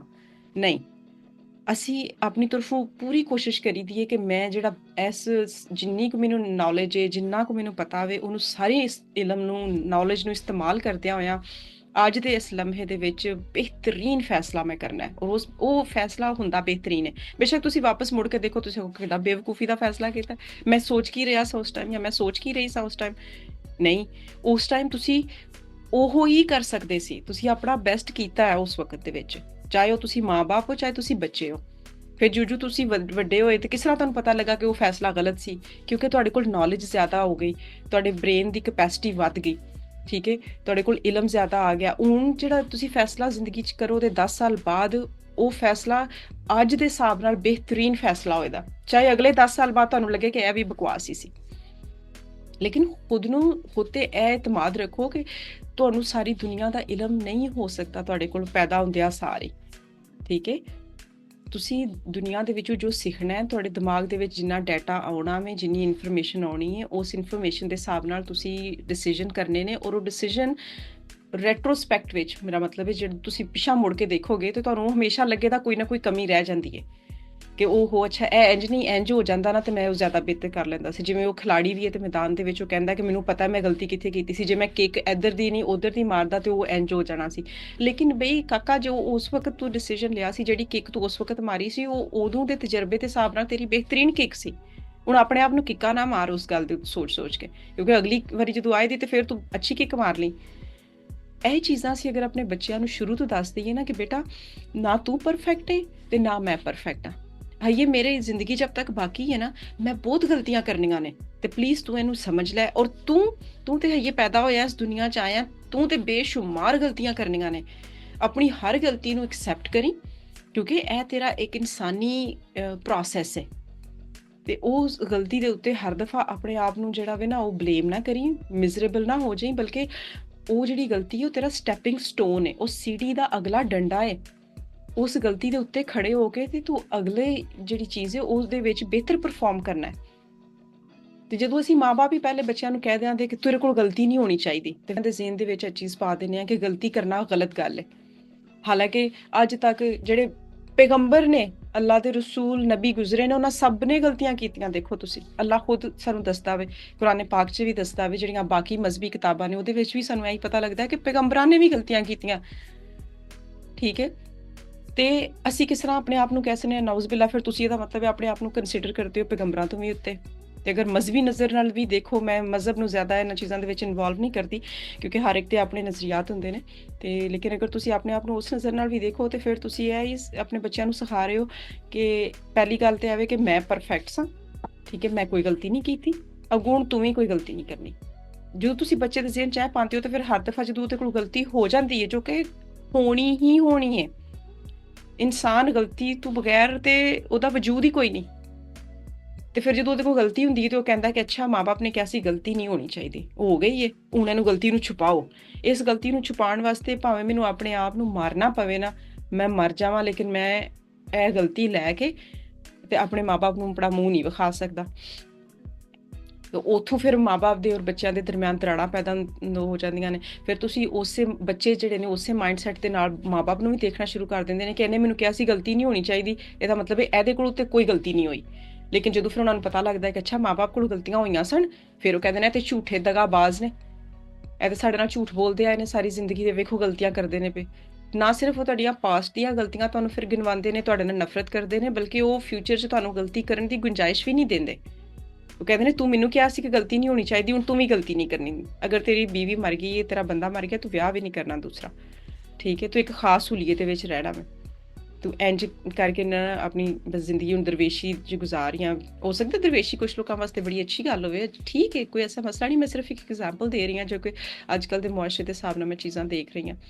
ਹਰ ਇਨਸਾਨ ਦੀ ਆਪਣੀ ਚੋਇਸ ਹੈ, ਕੋਈ ਦਰਵੇਸ਼ ਬਣਨਾ ਚਾਹੁੰਦਾ, ਨਹੀਂ ਸ਼ਾਦੀ ਕਰਨਾ ਚਾਹੁੰਦਾ, ਸਾਰੀ ਜ਼ਿੰਦਗੀ ਨਹੀਂ ਕਰਨਾ ਚਾਹੁੰਦਾ, ਬੜੀ ਅੱਛੀ ਗੱਲ ਹੈ। ਤੁਹਾਨੂੰ ਅਗਰ ਉਹ ਲਾਈਫ ਸਟਾਈਲ ਅੱਛਾ ਲੱਗ ਰਿਹਾ, ਤੁਹਾਡੇ ਦਿਲ ਨੂੰ ਪਸੰਦ ਹੈ, ਤੁਹਾਡੇ ਦਿਲ ਨੂੰ ਤਾਂ ਸਕੂਨ ਹੈ, ਜ਼ਰੂਰ ਕਰੋ, ਉਹ ਤੁਹਾਡੀ ਜ਼ਾਤੀ ਚੋਇਸ ਹੈ। ਲੇਕਿਨ ਜਿਹੜੇ ਲੋਕ ਜ਼ਬਰਦਸਤੀ ਕਰਦੇ ਹੋ ਕਿ ਮਾਂ-ਬਾਪ ਦੀ, ਬਾਪ ਨੇ ਸ਼ਾਦੀ ਨਹੀਂ ਕਰਨੀ, ਮਾਂ ਨੇ ਸ਼ਾਦੀ ਨਹੀਂ ਕਰਨੀ, ਤੇ ਉਹ ਜ਼ਿਆਦਤੀ ਹੈ। ਔਰ ਉਹਦੇ ਵਿੱਚ ਮਾਂ-ਬਾਪ ਦਾ ਵੀ ਓਨਾ ਹੀ ਹੱਥ ਹੈ ਕਿ ਉਹਨਾਂ ਨੇ ਪਹਿਲੇ ਆਪਣੇ ਬੱਚਿਆਂ ਨੂੰ ਗਲਤੀ ਕਰਨ ਦੀ ਗੁੰਜਾਇਸ਼ ਨਹੀਂ ਦਿੱਤੀ, ਉਹਨਾਂ ਨੂੰ ਗਲਤੀ ਨੂੰ ਜਿਹੜਾ ਵੀ ਉਹ ਗੁਨਾਹ ਦੀ ਤਰ੍ਹਾਂ ਦੱਸਿਆ ਕਿ ਅੱਛਾ ਇੱਕ ਤਾਂ ਸਾਡੇ ਮੁਆਸ਼ਰੇ 'ਚ ਇਹ ਬੜੀ ਚੀਜ਼ ਹੈ, ਹਰ ਦੂਸਰੀ ਚੀਜ਼ ਤੇ ਗੁਨਾਹ ਹੈ। ਗੁਨਾਹ ਦਾ ਮਤਲਬ ਨਹੀਂ ਪਤਾ ਕਿਸੇ ਨੂੰ, ਲੇਕਿਨ ਗੁਨਾਹ ਜ਼ਰੂਰ ਹੈ। ਕਿ ਤੂੰ ਇਹ ਗੱਲ ਕਿਤੇ ਹੋ ਗੁਨਾਹ ਹੋ ਗਿਆ ਤੇਰੇ ਤੋਂ, ਜੱਜ ਬਣ ਜਾਓ ਫੌਰਨ, ਖੁਦਾ ਬਣ ਜਾਓ। ਔਰ ਫਿਰ ਜੇ ਤੁਸੀਂ ਖੁਦਾ ਬਣ ਕੇ ਬੱਚਿਆਂ ਨੂੰ ਜੱਜ ਕਰੋਗੇ ਤਾਂ ਉਹ ਵੀ ਕਹਿੰਦੇ ਨੇ ਕਿ ਜੇ ਤੂੰ ਐਡਾ ਖੁਦਾ ਹੈ ਤੇ ਤੂੰ ਗਲਤੀ ਕਰਕੇ ਵਿਖਾ ਹੁਣ ਫਿਰ ਮੈਨੂੰ। ਤੇ ਆਪਣੇ ਆਪ ਨੂੰ ਵੀ ਜ਼ਰਾ ਖੁਦਾ ਦੇ ਲੈਵਲ ਤੋਂ ਥੱਲੇ ਲੈ ਕੇ ਆਵੋ। ਤੁਸੀਂ ਇਨਸਾਨ ਹੋ, ਐਟਲੀਸਟ ਜਦ ਤੱਕ ਜ਼ਿੰਦਾ ਹੋ ਤਬ ਤੱਕ ਤੇ ਤੁਸੀਂ ਇਨਸਾਨ ਹੋ। ਦੂਸਰੇ ਪਾਸੇ ਜਾਓ ਤੇ ਫਿਰ ਦੇਖ ਲੈਣਾ ਕਿ ਤੁਸੀਂ ਕੀ ਹੋ। ਲੇਕਿਨ ਇੱਥੇ ਤੁਸੀਂ ਇਸ ਜ਼ਿੰਦਗੀ ਦੇ ਵਿੱਚ ਜਿਸ ਤਰ੍ਹਾਂ ਸਾਰੇ ਦੂਜੇ ਇਨਸਾਨ ਨੇ, ਤੁਹਾਡੇ ਬੱਚੇ ਨੇ, ਇਸੇ ਤਰ੍ਹਾਂ ਤੁਸੀਂ ਵੀ ਇਨਸਾਨ ਹੋ। ਤੁਹਾਡੇ ਕੋਲ ਵੀ ਗਲਤੀਆਂ ਹੁੰਦੀਆਂ ਨੇ, ਤੁਹਾਡੇ ਬੱਚਿਆਂ ਕੋਲ ਵੀ ਗਲਤੀਆਂ ਹੋਣੀਆਂ ਨੇ। ਆਪ ਇੱਕ ਦੂਸਰੇ ਨੂੰ ਐਕਸੈਪਟ ਕਰੋ ਕਿ ਅੱਛਾ ਗਲਤੀਆਂ ਹੋਣੀਆਂ ਨੇ ਤੇ ਹੈ ਨੇ, ਕਿਉਂ ਨਾ ਉਹਨਾਂ ਗਲਤੀਆਂ ਨੂੰ ਅਸੀਂ ਓਪਨਲੀ ਇੱਕ ਦੂਸਰੇ ਨਾਲ ਡਿਸਕਸ ਕਰੀਏ ਤੇ ਐਡਮਿਟ ਕਰੀਏ ਔਰ ਬੰਦੇ ਤੇ ਪੁੱਤਰਾਂ ਵਾਲੀ ਜ਼ਿੰਦਗੀ ਗੁਜ਼ਾਰੀਏ ਬੇਸਿਕਲੀ। ਠੀਕ ਹੈ ਨਾ, ਆਪਣੀ ਵੀ ਜ਼ਿੰਦਗੀ ਜੀਓ, ਬੱਚਿਆਂ ਨੂੰ ਵੀ ਠੀਕ ਜ਼ਿੰਦਗੀ ਗੁਜ਼ਾਰਨ ਦਿਓ। ਉਹਨਾਂ ਨੂੰ ਗਾਈਡਲਾਈਨਸ ਸ਼ੁਰੂ ਵਿੱਚ ਹੀ ਕਲੀਅਰ ਗਾਈਡਲਾਈਨਸ ਦਿਓ, ਓਨੈਸਟ ਇਮਾਨਦਾਰੀ ਵਾਲੀ ਗਾਈਡਲਾਈਨ ਦਿਓ। ਝੂਠ ਨਾ ਬੋਲੋ ਉਹਨਾਂ ਨਾਲ ਕਿ ਤੇਰੇ ਕੋਲ ਗਲਤੀ ਨਹੀਂ ਹੋਣੀ, ਇਹ ਝੂਠ ਹੈ। ਤੁਸੀਂ ਆਪਣੇ ਬੱਚਿਆਂ ਨੂੰ ਪਹਿਲੇ ਦਿਨ ਤੋਂ ਦੇਖੋ ਝੂਠ ਤੇ ਪਾਲ ਰਹੇ ਹੋ। ਉਹ ਮੈਂ ਉਹ ਸਾਰੇ ਮਾਂ ਬਾਪ ਦੀ ਗੱਲ ਨਹੀਂ ਕਰ ਰਹੀ, ਮੈਂ ਉਹਨਾਂ ਮਾਂ ਬਾਪ ਦੀ ਗੱਲ ਕਰ ਰਹੀ ਹਾਂ ਜੋ ਕਿ ਮੈਜੋਰਿਟੀ ਨੇ। ਕਿ ਤੁਸੀਂ ਝੂਠ ਨਾਲ ਸ਼ੁਰੂ ਕਰਦੇ ਹੋ ਆਪਣੇ ਬੱਚੇ ਦਾ ਤੇ ਆਪਣਾ ਰਿਲੇਸ਼ਨਸ਼ਿਪ ਕਿ ਤੇਰੇ ਕੋਲ ਗਲਤੀ ਨਹੀਂ ਹੋਣੀ ਚਾਹੀਦੀ, ਤੂੰ ਫੇਲ ਨਹੀਂ ਹੋਣਾ ਸਕੂਲ ਦੇ ਵਿੱਚ। ਠੀਕ ਹੈ, ਹਰ ਸਬਜੈਕਟ ਦੇ ਵਿੱਚ ਜਿਹੜਾ ਵੀ ਨਾ ਤੂੰ 100% ਹੀ ਲੈ ਕੇ ਆਉਣੇ ਨੇ ਮਾਰਕਸ, ਪੋਸੀਬਲ ਹੀ ਨਹੀਂ। ਠੀਕ ਹੈ ਨਾ, ਕਿਸੇ ਬੱਚੇ ਦਾ ਇੰਟਰਸਟ ਮੈਥ ਵਿੱਚ ਜ਼ਿਆਦਾ ਹੋ ਸਕਦਾ ਹੋਵੇ, ਕਿਸੇ ਬੱਚੇ ਦਾ ਲੈਂਗੁਏਜ ਵਿੱਚ ਜ਼ਿਆਦਾ ਇੰਟਰਸਟ ਹੋ ਸਕਦਾ, ਕਿਸੇ ਦਾ ਆਰਟਸ ਵਿੱਚ ਹੁੰਦਾ ਹੈ, ਕਿਸੇ ਦਾ ਲੜਕੀਆਂ ਦੀ ਗੱਲ ਕਰ ਲਈਏ, ਕਿਸੇ ਨੂੰ ਕੁਕਿੰਗ ਬਹੁਤ ਜ਼ਿਆਦਾ ਪਸੰਦ ਹੈ, ਕਿਸੇ ਨੂੰ ਸਿਲਾਈ ਬੁਣਾਈ ਬਹੁਤ ਪਸੰਦ ਹੈ। ਤੁਸੀਂ ਉਹਨਾਂ ਨੂੰ ਕਹੋ ਕਿ ਨਹੀਂ, ਜਦੋਂ ਤੂੰ ਇੱਕ ਕਲਾਸ ਦੇ ਵਿੱਚ 9 ਸਬਜੈਕਟ ਪੜ੍ਹ ਰਹੀ ਹੈ ਤੇ ਤੈਨੂੰ ਹਰ ਸਬਜੈਕਟ ਵਿੱਚ 100% ਹੋਣਾ ਚਾਹੀਦਾ ਹੋਵੇ, ਤਾਂ ਉਹ ਫਿਰ ਫੇਕ ਹੋਏਦਾ ਨਾ ਸਾਰਾ ਕੁਛ। ਉਹ ਸਿਰਫ ਤੂੰ ਉਹਨੂੰ ਮਿਹਨਤ ਕਰਕੇ ਸਿਰਫ ਨੰਬਰਾਂ ਵਾਸਤੇ ਬੱਚੀ ਮਿਹਨਤ ਕਰ ਰਹੀ ਹੈ ਜਾਂ ਬੱਚਾ ਮਿਹਨਤ ਕਰ ਰਿਹਾ। ਉਹਦਾ ਇੰਟਰਸਟ ਜਿਹੜਾ ਹੈ ਉਹ ਇੱਕ ਸਬਜੈਕਟ ਵਿੱਚ ਜਾਂ 2 ਵਿੱਚ, ਚਲੋ ਜਾਂ 3 ਕਰ ਲਓ ਹੈ। 9 ਦੇ 9 ਸਬਜੈਕਟ ਵਿੱਚ ਤੁਸੀਂ ਬੜਾ ਅਨਰੀਅਲਿਸਟਿਕ ਉਹਨਾਂ 'ਤੇ ਜਿਹੜਾ ਨਾ ਐਕਸਪੈਕਟੇਸ਼ਨਸ ਉਹਨਾਂ ਨਾਲ ਬਣਾ ਲਈਆਂ, ਬੋਝ ਉਹਨਾਂ 'ਤੇ ਪਾ ਦਿੱਤਾ ਖਾਮਖਾ ਦਾ। ਅਤੇ ਉਹ ਬੱਚੇ ਫਿਰ ਜਿਹੜੇ ਨਾ ਦਿਲੋਂ ਉਹ ਤੁਹਾਨੂੰ ਹੇਟ ਕਰਨ ਦੇ ਕੋਸ਼ਿਸ਼ ਕਰਨ ਦੇ, ਕਿਉਂਕਿ ਤੁਸੀਂ ਉਹਨਾਂ ਦੇ ਮਾਂ ਬਾਪ ਹੋ। ਉਹ ਤੁਹਾਡੇ ਜਿਹੜੇ ਐਕਸਪੈਕਟੇਸ਼ਨਸ ਨੇ, ਤੁਸੀਂ ਜੋ ਉਹਨਾਂ ਕੋਲ ਡਿਮਾਂਡ ਕਰ ਰਹੇ ਹੋ, ਉਹਨਾਂ ਨੂੰ ਤੁਹਾਡੀ ਡਿਮਾਂਡਸ ਨੂੰ ਪੂਰੀਆਂ ਕਰਨ ਦੀ ਕੋਸ਼ਿਸ਼ ਜ਼ਰੂਰ ਕਰੇਗਾ ਬੱਚਾ 100%, ਕਿਉਂਕਿ ਉਸ ਵਕਤ ਤੱਕ ਤੁਸੀਂ ਉਹਨਾਂ ਦੇ ਖੁਦਾ ਹੀ ਹੋ। ਅਤੇ ਉਹ ਆਪਣੇ ਜੋ ਖੁਦਾ ਕਹਿੰਦਾ ਉਹਨੇ ਆਮੀਨ ਕਹਿਣਾ ਹੀ ਕਹਿਣਾ। ਲੇਕਿਨ ਬਾਅਦ ਵਿੱਚ ਉਸ ਪ੍ਰੈਸ਼ਰ ਦੀ ਵਜ੍ਹਾ ਤੋਂ ਜੋ ਉਹਨੇ ਫਿਰ ਲਾਈਫ ਦੇ ਵਿੱਚ ਇੱਕ ਖੁਸ਼ਗਵਾਰ ਜ਼ਿੰਦਗੀ ਅੱਛੀ ਤਰੀਕੇ ਨਾਲ ਆਪਣੇ ਦੋਸਤਾਂ ਨਾਲ ਹੱਸ ਖੇਡ ਕੇ ਜਿਹੜਾ ਉਹ ਟਾਈਮ ਉਹਨੇ ਫਿਰ ਗਵਾ ਦਿੱਤਾ, ਉਸ ਟਾਈਮ ਵਾਸਤੇ ਉਹ ਤੁਹਾਨੂੰ ਬਲੇਮ ਕਰੇਗਾ ਔਰ ਉਹਦੇ ਦਿਲ ਦੇ ਨਾਲ ਜਿਹੜਾ ਨਾ ਕਦੇ ਤੁਹਾਡੇ ਦਿਲ ਨਹੀਂ ਮਿਲ ਸਕੇਗਾ ਫਿਰ। ਅਤੇ ਆਪਣੇ ਬੱਚਿਆਂ ਨੂੰ ਗਲਤੀ ਕਰਨ ਦੀ ਗੁੰਜਾਇਸ਼ ਦੇਵੋ ਸ਼ੁਰੂ ਤੋਂ। ਉਹਨਾਂ ਨੂੰ ਦੱਸੋ ਬਲਕਿ ਕਿ ਪੁੱਤਰ ਤੇਰੇ ਕੋਲ ਬੜੀਆਂ ਗਲਤੀਆਂ ਹੋਣੀਆਂ ਨਹੀਂ, ਅਤੇ ਆਪਣੇ ਆਪ ਨੂੰ ਕਦੇ ਕਸੂਰਵਾਰ ਨਾ ਸਮਝੀ। ਕੋਸ਼ਿਸ਼ ਕਰੀ, ਠੀਕ ਹੈ, ਕਿ ਉਹ ਚੀਜ਼ਾਂ ਨੂੰ ਇਸ ਤਰ੍ਹਾਂ ਕਰਨ ਦੀ, ਜਾਂ ਮਸ਼ਵਰਾ ਕਰੀ ਜ਼ਰੂਰ ਆ ਕੇ, ਹਮੇਸ਼ਾ ਗੱਲ ਕਰੀ ਸਾਡੇ ਨਾਲ। ਅਸੀਂ ਤੈਨੂੰ ਦੱਸਾਂਗੇ ਕਿ ਜਦੋਂ ਇੰਝ ਦਾ ਕੋਈ ਮੌਕਾ ਹੁੰਦਾ ਹੈ ਅਤੇ ਮੈਂ ਉਹਦੇ 'ਚ ਕੀ ਕੀਤਾ ਸੀ। ਫਿਰ ਤੂੰ ਆਪਣਾ ਜ਼ੇਨ ਬਣਾਈ, ਫਿਰ ਤੂੰ ਆਪਣਾ ਫੈਸਲਾ ਆਪ ਹੀ ਕਰ ਲਈ ਕਿ ਅੱਛਾ ਤੇਰੀ ਜੇ ਤੂੰ ਇਹ ਜਿਹੜੀ ਸਿਚੁਏਸ਼ਨ ਹੈ ਉਹਦੇ ਵਿੱਚ ਤੂੰ ਕੀ ਕਰਨਾ ਹੈ। ਔਰ ਫਿਰ ਜੋ ਤੂੰ ਕਰੇਂਦਾ ਉਹ ਤੇਰਾ ਫੈਸਲਾ ਹੋਵੇਗਾ, ਜੋ ਉਹਦਾ ਰਿਜ਼ਲਟ ਆਏਗਾ ਉਹ ਵੀ ਤੇਰਾ ਹੋਵੇਗਾ। ਤੇਰਾ ਡਿਸੀਜਨ ਹੈ, ਤੇਰਾ ਫੈਸਲਾ ਹੋਵੇ ਅਤੇ ਰਿਜ਼ਲਟ ਵੀ ਤੇਰਾ। ਲੇਕਿਨ ਕੋਈ ਵੀ ਰਿਜ਼ਲਟ ਜਿਹੜਾ ਹੋਵੇ, ਕੋਈ ਡਿਸੀਜਨ ਜਿਹੜਾ ਹੋਵੇ ਉਹ ਗਲਤ ਜਾਂ ਸਹੀ ਨਹੀਂ ਹੋਣਾ, ਕਿਉਂਕਿ ਉਸ ਵਕਤ ਜੋ ਤੇਰੇ ਕੋਲ ਇਨਫੋਰਮੇਸ਼ਨ ਹੈ ਤੂੰ ਉਸ ਇਨਫੋਰਮੇਸ਼ਨ ਦੇ ਹਿਸਾਬ ਨਾਲ ਆਪਣੀ ਫੈਸਲਾ ਲਿਆ। ਜੋ ਵੀ ਤੂੰ ਕੰਮ ਕੀਤਾ ਉਹਦੇ ਹਿਸਾਬ ਨਾਲ ਕੀਤਾ। ਅੱਗੋਂ ਜਾ ਕੇ ਜ਼ਿੰਦਗੀ ਦੇ ਵਿੱਚ ਪਿੱਛੇ ਮੁੜ ਕੇ ਹਮੇਸ਼ਾ ਪ੍ਰਾਊਡ ਹੀ ਕਰੀ ਆਪਣੇ ਫੈਸਲੇ 'ਤੇ, ਕਿਉਂਕਿ ਉਸ ਵਕਤ ਦੇ ਹਿਸਾਬ ਨਾਲ, ਉਸ ਇਨਫੋਰਮੇਸ਼ਨ ਦੇ ਹਿਸਾਬ ਨਾਲ, ਉਸ ਉਮਰ ਦੇ ਹਿਸਾਬ ਨਾਲ ਤੂੰ ਬਿਹਤਰੀਨ ਫੈਸਲਾ ਕੀਤਾ ਸੀ। ਅੱਗੇ ਦੁਬਾਰਾ ਮੌਕਾ ਆਵੇ ਤਾਂ ਫਿਰ ਟਰਾਈ ਕਰੀ, ਫਿਰ ਉਸ ਵਕਤ ਦੇ ਹਿਸਾਬ ਨਾਲ ਦੁਬਾਰਾ ਅੱਛਾ ਫੈਸਲਾ ਕਰਨ ਦੀ ਕੋਸ਼ਿਸ਼ ਕਰੀ। ਇਹਦੇ 'ਚ ਕੋਈ ਭੈੜੀ ਗੱਲ ਨਹੀਂ। ਤੁਹਾਡਾ ਕੀ ਦਿਲ ਕਿ ਮਤਲਬ ਅਸੀਂ ਤਾਂ ਇਸ ਤਰ੍ਹਾਂ ਬੱਚਿਆਂ ਨੂੰ ਪਾਲਨੇ ਆ ਕਿ ਜਿਵੇਂ ਹੁਣ ਸਾਡਾ ਬੱਚਾ ਆਇਆ ਨਾ, ਉਹਨੇ ਜ਼ਿੰਦਗੀ ਵਿੱਚ ਹਰ ਚੀਜ਼ ਬਸ ਇੱਕੋ ਵਾਰ ਕਰਨੀ ਹੈ, ਅਤੇ ਫਿਰ ਉਹਨੂੰ ਸਾਹ ਵੀ ਇੱਕੋ ਹੀ ਲੈਣ ਦੇਵੋ। ਅਤੇ ਉਸ ਤੋਂ ਬਾਅਦ ਉਹਨੂੰ ਕਹੋ ਕਿ ਚੱਲ ਪੁੱਤਰ ਤੂੰ ਦੇਖ ਲਿਆ ਨਾ ਸਾਹ ਲੈਣਾ ਕਿਸ ਤਰ੍ਹਾਂ ਦਾ ਲੱਗਦਾ ਹੈ, ਅਤੇ ਇੱਕ ਸਾਹ ਲੈ ਅਤੇ ਨਿਕਲ ਇੱਥੋਂ। ਇੱਕੋ ਵਾਰੀ ਰੋਟੀ ਖਾ ਅਤੇ ਇੱਥੋਂ ਨਿਕਲ। ਇੱਕੋ ਵਾਰੀ ਜਿਹੜਾ ਵੇ ਨਾ ਕੋਈ ਵੀ ਕੰਮ ਕਰ ਅਤੇ ਨਿਕਲ। ਇੱਕੋ ਕਲਾਸ ਪੜ੍ਹ ਅਤੇ ਬਸ ਸਕੂਲ ਛੱਡ ਦੇ। ਬਈ ਨਹੀਂ, ਜ਼ਿੰਦਗੀ ਦੇ ਵਿੱਚ ਹਰ ਚੀਜ਼ ਜਿਹੜੀ ਉਹ ਬਾਰ-ਬਾਰ ਰਿਪੀਟ ਹੋਣੀ ਹੈ। ਉਹਦਾ ਰਿਪੀਟ ਹੋਣ ਦਾ ਮਕਸਦ ਇਹ ਵੇ ਕਿ ਹਰ ਦਫਾ ਜਦੋਂ ਉਹ ਸਿਚੁਏਸ਼ਨ ਤੁਹਾਡੇ ਸਾਹਮਣੇ ਆਉਂਦੀ ਹੈ ਅਤੇ ਉਸ ਵਕਤ ਦੇ ਹਿਸਾਬ ਨਾਲ, ਉਸ ਮੈਚਿਓਰਿਟੀ ਦੇ ਹਿਸਾਬ ਨਾਲ, ਉਸ ਵਕਤ ਦੇ ਨੌਲੇਜ ਦੇ ਹਿਸਾਬ ਨਾਲ, ਉਸ ਵਕਤ ਦੀ ਹਿਕਮਤ ਜਿਹੜੀ ਤੁਸੀਂ ਆਪਣੇ ਅੰਦਰ ਡਿਵੈਲਪ ਕੀਤੀ ਹੈ, ਜੇ ਕੋਈ ਮਾਸਾ ਇੱਕ ਹਿਕਮਤ ਤੁਸੀਂ ਬੱਚਿਆਂ 'ਚ ਪਾਈ ਹੈ, ਅਤੇ ਤੁਹਾਡਾ ਬੱਚਾ ਉਸ ਹਿਸਾਬ ਨਾਲ ਫੈਸਲਾ ਲਵੇਗਾ।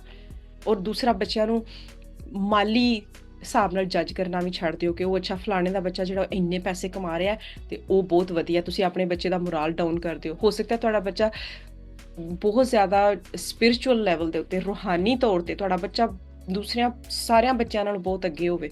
ਉਹਦੀ ਸੋਚ ਬੜੀ ਬੁਲੰਦ ਹੋਵੇ, ਤੇ ਤੁਸੀਂ ਉਹਨੂੰ ਕੰਪੇਅਰ ਕਰ ਰਹੇ ਹੋ ਕਿ ਅੱਛਾ ਤੇਰੀ ਨੌਕਰੀ ਜਿਹੜੀ ਉਹ ਇੰਝ ਦੀ ਹੈ ਔਰ ਤੂੰ ਇੰਨੇ ਪੈਸੇ ਨਹੀਂ ਕਮਾ ਰਿਹਾ, ਦੂਜੇ ਫਲਾਣੇ ਨੂੰ ਵੇਖੋ ਇੰਨੇ ਪੈਸੇ ਕਮਾ ਰਿਹਾ।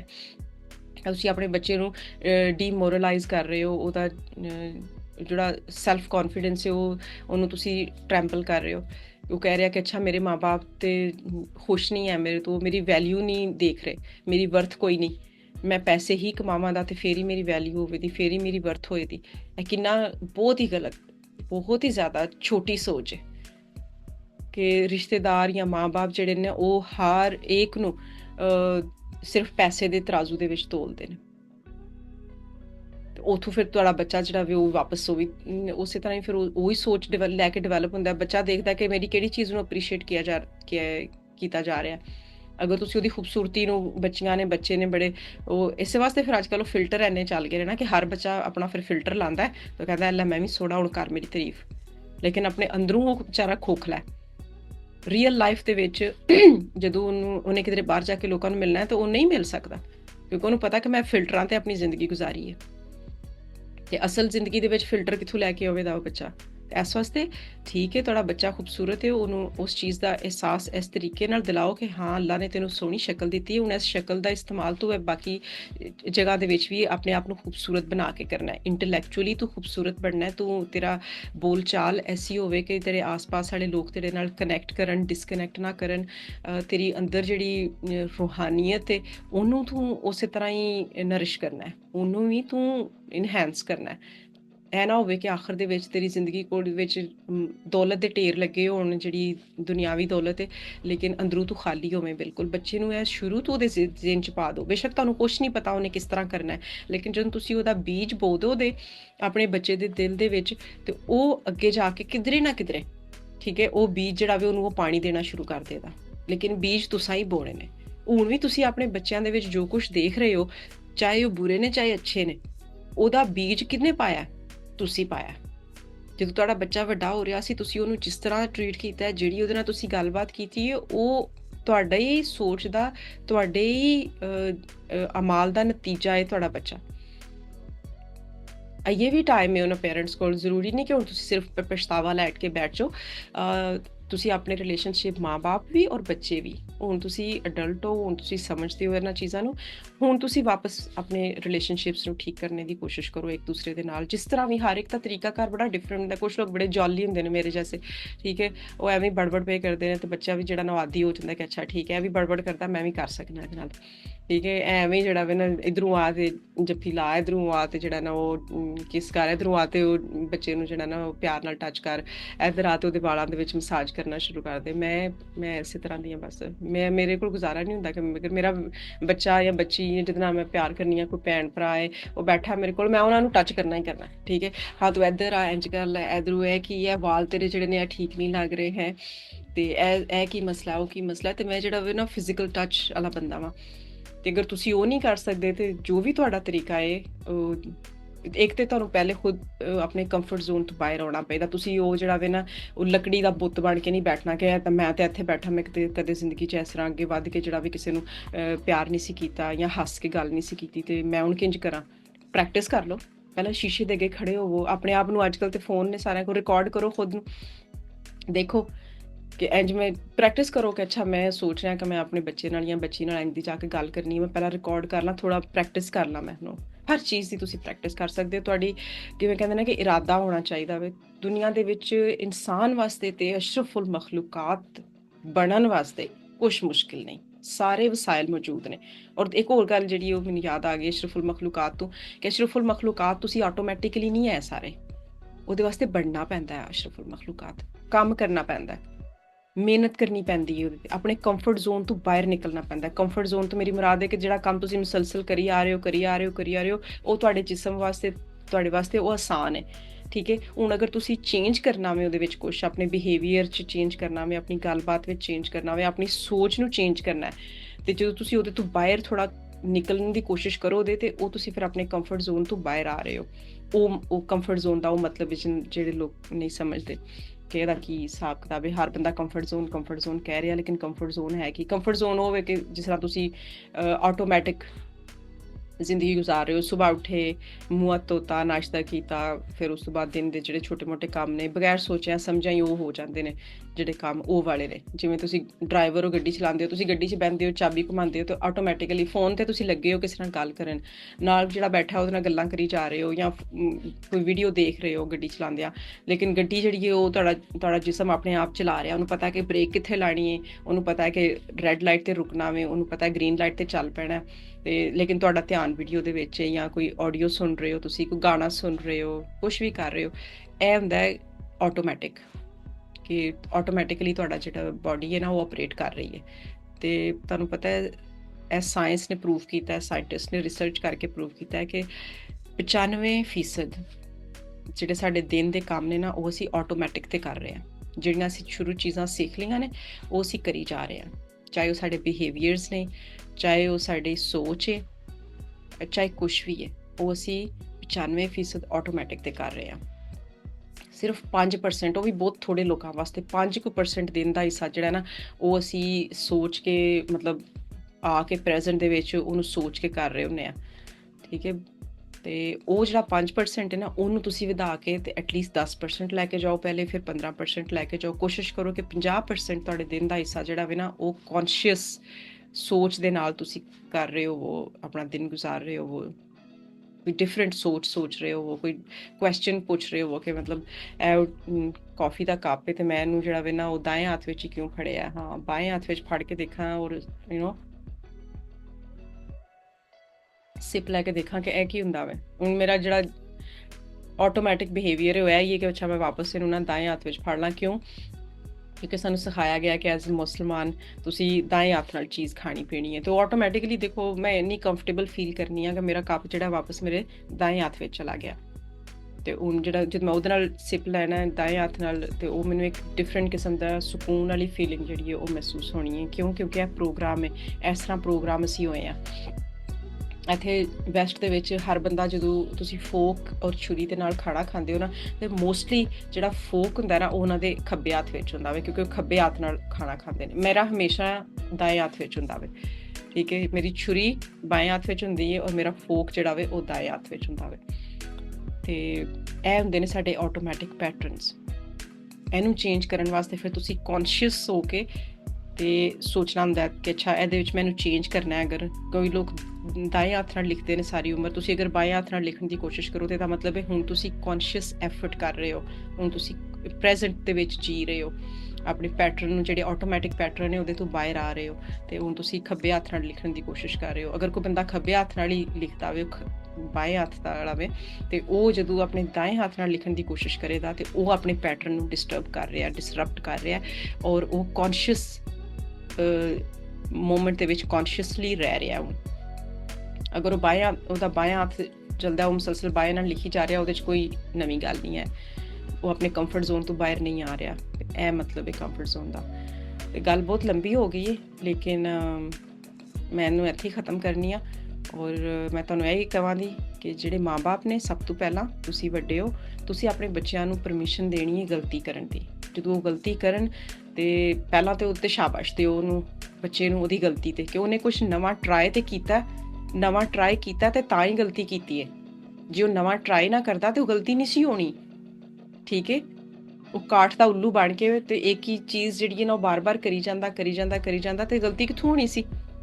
ਗਲਤੀ ਤਾਂ ਹੁੰਦੀ ਹੈ ਜਦੋਂ ਤੁਹਾਡਾ ਬੱਚਾ ਕੋਈ ਨਵੀਂ ਚੀਜ਼ ਟਰਾਈ ਕਰਦਾ ਹੈ ਤੇ ਤੁਹਾਨੂੰ ਉਹਦੇ ਤੇ ਪ੍ਰਾਊਡ ਫੀਲ ਕਰਨਾ ਚਾਹੀਦਾ। ਚਾਹੇ ਉਹ ਨਵੀਂ ਚੀਜ਼ ਹੈ ਵੇ ਕਿ ਉਹ ਲੜਕਾ ਹੈ ਤੇ ਉਹਨੇ ਕਿਸੇ ਲੜਕੀ ਦੇ ਨਾਲ ਗੱਲ ਕਰਨ ਦੀ ਕੋਸ਼ਿਸ਼ ਕੀਤੀ ਹੈ, ਠੀਕ ਹੈ, ਜਾਂ ਉਹ ਲੜਕੀ ਹੈ ਤੇ ਉਹਨੇ ਕੌਨਫੀਡੈਂਟ ਤਰੀਕੇ ਦੇ ਨਾਲ ਇੱਕ ਮਰਦ ਦੇ ਨਾਲ ਜਾਂ ਲੜਕੇ ਦੇ ਨਾਲ ਗੱਲ ਕਰਨ ਦੀ ਕੋਸ਼ਿਸ਼ ਕੀਤੀ ਹੈ। ਕਿਉਂਕਿ ਤੁਸੀਂ ਹੁਣ ਲੜਕੀਆਂ ਦਾ ਪਿੰਡ ਵੱਖਰਾ ਨਹੀਂ ਵਸਾ ਸਕਦੇ ਔਰ ਮੁੰਡਿਆਂ ਦਾ ਵੱਖਰਾ ਨਹੀਂ ਵਸਾ ਸਕਦੇ। ਉਹਨਾਂ ਨੇ ਇਸੇ ਮੁਆਸ਼ਰੇ ਦੇ ਵਿੱਚ ਰਹਿਣਾ, ਉਹਨਾਂ ਦਾ ਇੰਟਰੈਕਸ਼ਨ ਹੋਣਾ ਹੀ ਹੋਣਾ। ਇਹ ਬਹੁਤ ਵੱਡੀ ਗੱਲ ਹੈ। ਇਹਦੇ ਤੇ ਮੈਂ ਇੱਕ ਅਲੱਗਾ ਤੋਂ ਵੀਡੀਓ ਕਰਾਂ ਦੀ, ਲੇਕਿਨ ਇਹ ਚੀਜ਼ ਤੁਹਾਨੂੰ ਸਭ ਨੂੰ ਸਮਝ ਲੈਣੀ ਚਾਹੀਦੀ ਹੈ। ਤੁਸੀਂ ਇੰਝ ਕਰਦੇ ਹੋ ਸ਼ੁਰੂ ਦੇ 18, 19, 20, 25 ਸਾਲ ਕਿ ਅਛੂਤ ਨੇ ਦੋਵੇਂ ਇੱਕ ਦੂਸਰੇ ਵਾਸਤੇ। ਅੱਛਾ, ਫਿਰ ਉਸ ਤੋਂ ਬਾਅਦ ਉਹਨਾਂ ਨੂੰ ਕਹਿੰਦੇ ਹੁਣ ਤੁਸੀਂ ਸ਼ਾਦੀ ਕਰਕੇ ਨਾਲ ਰਹੋ, ਤਾਂ ਹੀ ਤੇ ਫਿਰ ਉਹਨਾਂ ਦੀ ਲੜਾਈਆਂ ਹੁੰਦੀਆਂ, ਸਿਰ ਪਾੜੇ ਹੁੰਦੇ ਨੇ ਇੱਕ ਦੂਸਰੇ ਦੇ, ਉਹ ਤਲਾਕਾਂ ਲੈ ਕੇ ਤੇ ਉਹ ਬੈਠੇ ਹੁੰਦੇ ਨੇ ਕਿਉਂਕਿ ਉਹਨਾਂ ਨੇ ਇੱਕ ਦੂਜੇ ਨੂੰ ਕਦੀ ਸਮਝਿਆ ਹੀ ਨਹੀਂ। ਲੜਕੇ ਕਿਸ ਤਰ੍ਹਾਂ ਸੋਚਦੇ ਨੇ, ਲੜਕੀਆਂ ਕਿਸ ਤਰ੍ਹਾਂ ਸੋਚਦੀਆਂ ਨੇ, ਦੋਵਾਂ ਦੀ ਸੋਚ ਕਿੰਨੀ ਡਿਫਰੈਂਟ ਹੈ। ਔਰ ਉਹ ਦੋਵੇਂ ਜਦੋਂ ਇਕੱਠੇ ਹੁੰਦੇ ਨੇ ਤੇ ਉਹਦੀ ਵਜ੍ਹਾ ਤੋਂ ਫਿਰ ਉਹ ਇੱਕ ਮੁਕੰਮਲ ਇਨਸਾਨ ਬਣਦਾ। ਕਿਉਂਕਿ ਲੜਕਾ ਵੀ ਆਪਣੀ ਸੋਚ ਲੈ ਕੇ ਆਉਂਦਾ ਵੇ, ਉਧਰੋਂ ਲੜਕੀ ਆਪਣੀ ਸੋਚ ਲੈ ਕੇ ਆਉਂਦੀ ਹੈ। ਫਿਰ ਉਹ ਜਦੋਂ ਦੋ ਸੋਚਾਂ ਮਿਲਦੀਆਂ ਨੇ, ਫਿਰ ਉਹ ਕੋਈ ਨਵੀਂ ਚੀਜ਼ ਕ੍ਰੀਏਟ ਕਰਦੇ ਨੇ ਕਿ ਬਿਹਤਰੀਨ ਜ਼ਿੰਦਗੀ ਕ੍ਰੀਏਟ ਹੁੰਦੀ ਹੈ। ਨਹੀਂ ਤਾਂ ਦੋਵੇਂ ਜਿਹੜੇ ਨੇ ਇਨਕੰਪਲੀਟ ਨੇ। ਤੇ ਟਰਾਈ ਕਰਨ ਦੇਵੋ ਉਹਨਾਂ ਨੂੰ। ਜਦੋਂ ਤੁਸੀਂ ਉਹਨਾਂ ਨੂੰ ਕੌਨਫੀਡੈਂਸ ਦੇਵੋਗੇ ਨਾ ਕਿ ਬੇਟਾ ਹਾਂ ਤੂੰ ਕਿਸੇ ਨਾਲ ਗੱਲ ਕਰਨੀ ਹੈ, ਦੂਸਰੀ ਜਿਨਸ ਨਾਲ, ਮੁਖਾਲਫ ਜਿਨਸ ਨਾਲ, ਅਗਰ ਤੁਹਾਡੀ ਬੱਚੀ ਹੈ ਤਾਂ ਉਹਨੂੰ ਵੀ ਤੁਸੀਂ ਦੱਸੋ ਕਿ ਤੂੰ ਗੱਲ ਕਰਨੀ ਹੈ, ਲੇਕਿਨ ਤੂੰ ਇਹ ਵੀ ਖਿਆਲ ਰੱਖਣਾ ਕਿ ਦੂਸਰਾ ਤੈਨੂੰ ਗਲਤ ਤਰੀਕੇ ਨਾਲ ਟੱਚ ਨਾ ਕਰੇ, ਤੇਰਾ ਫਾਇਦਾ ਨਾ ਉਠਾਉਣ ਦੀ ਕੋਸ਼ਿਸ਼ ਕਰੇ, ਖਾਸ ਤੌਰ ਤੇ ਅਗਰ ਤੂੰ ਨਹੀਂ ਚਾਹ ਰਹੀ ਉਹਦੇ ਨਾਲ। ਤੇ ਠੀਕ ਹੈ, ਹੁੰਦਾ ਵੀ ਕਿ ਹਰ ਲੜਕਾ, ਉਹ ਕਹਿੰਦੇ ਨੇ ਕਿ ਲੜਕੇ ਜਿਹੜੇ ਨੇ ਉਹਨਾਂ ਨੇ ਟਰਾਈਆਂ ਬਾਰ-ਬਾਰ ਕਰਨੀਆਂ ਹੀ ਹੁੰਦੀਆਂ ਨੇ, ਜਦ ਉਹਨਾਂ ਵਾਸਤੇ ਲੜਕੀ ਦੀ ਨਾ ਜਿਹੜੀ ਉਹ ਹਾਂ ਹੈ। ਤੁਸੀਂ ਇਹ ਹਿਸਾਬ ਲਾ ਲਓ। ਤੇ ਤੁਸੀਂ ਲੜਕੀਆਂ ਨੂੰ ਆਪਣੀਆਂ ਨੂੰ ਐਜੂਕੇਟ ਕਰਨਾ ਕਿ ਬੇਟਾ ਤੂੰ ਗੱਲ ਕਰਨੀ ਹੈ, ਕਿਉਂਕਿ ਇਸ ਮੁਆਸ਼ਰੇ ਦੇ ਵਿੱਚ ਮਰਦ ਜਿਹੜਾ ਵੇ ਉਹ ਮੌਜੂਦ ਹੈ, ਉਹਦੇ ਨਾਲ ਗੱਲ ਕੀਤਿਆਂ ਬਗੈਰ ਜ਼ਿੰਦਗੀ ਨਹੀਂ ਗੁਜ਼ਾਰੀ ਜਾ ਸਕਦੀ। ਤੇ ਤੂੰ ਕਿਉਂ ਨਾ ਤੁਸੀਂ ਆਪਣੀਆਂ ਬੇਟੀਆਂ ਨੂੰ ਸਿਖਾਉਣਾ ਸ਼ੁਰੂ ਕਰੋ ਕਿ ਕਿਹੜੇ ਤਰੀਕੇ ਨਾਲ ਗੱਲ ਕਰਨੀ ਹੈ, ਆਪਣੇ ਆਪ ਨੂੰ ਪ੍ਰੋਟੈਕਟ ਵੀ ਰੱਖਣਾ ਹੈ, ਕੋਈ ਤੁਹਾਡਾ ਗਲਤ ਐਡਵਾਂਟੇਜ ਨਾ ਲਵੇ, ਤੁਹਾਡਾ ਫਾਇਦਾ ਨਾ ਚੁੱਕ ਲਵੇ, ਜਾਂ ਤੁਹਾਨੂੰ ਗਲਤ ਤਰੀਕੇ ਦੇ ਨਾਲ ਜਿਹੜਾ ਵੇ ਉਹ ਗੱਲਾਂ ਬਾਤਾਂ 'ਚ ਲਿਆ ਕੇ ਤੇ ਤੁਹਾਡੇ ਨਾਲ ਕੋਈ ਗਲਤਕਾਰੀ ਨਾ ਕਰ ਲਵੇ। ਤੁਸੀਂ ਕਹਿੰਦੇ ਹੋ ਕਿ ਬਸ ਬਚਣ ਦਾ ਤਰੀਕਾ ਇਹ ਹੀ ਹੈ ਕਿ ਤੂੰ ਗੱਲ ਹੀ ਨਾ ਕਰ, ਵੇਖ ਹੀ ਨਾ, ਬੁਰਕੇ ਪਾ ਲਓ, ਠੀਕ ਹੈ, ਐਨਕਾਂ ਚੜਾ ਲਓ। ਤੇ ਫਿਰ ਉਹ ਕਿਹੜਾ ਤਰੀਕਾ ਹੋਇਆ ਬਚਣ ਦਾ ਬਈ?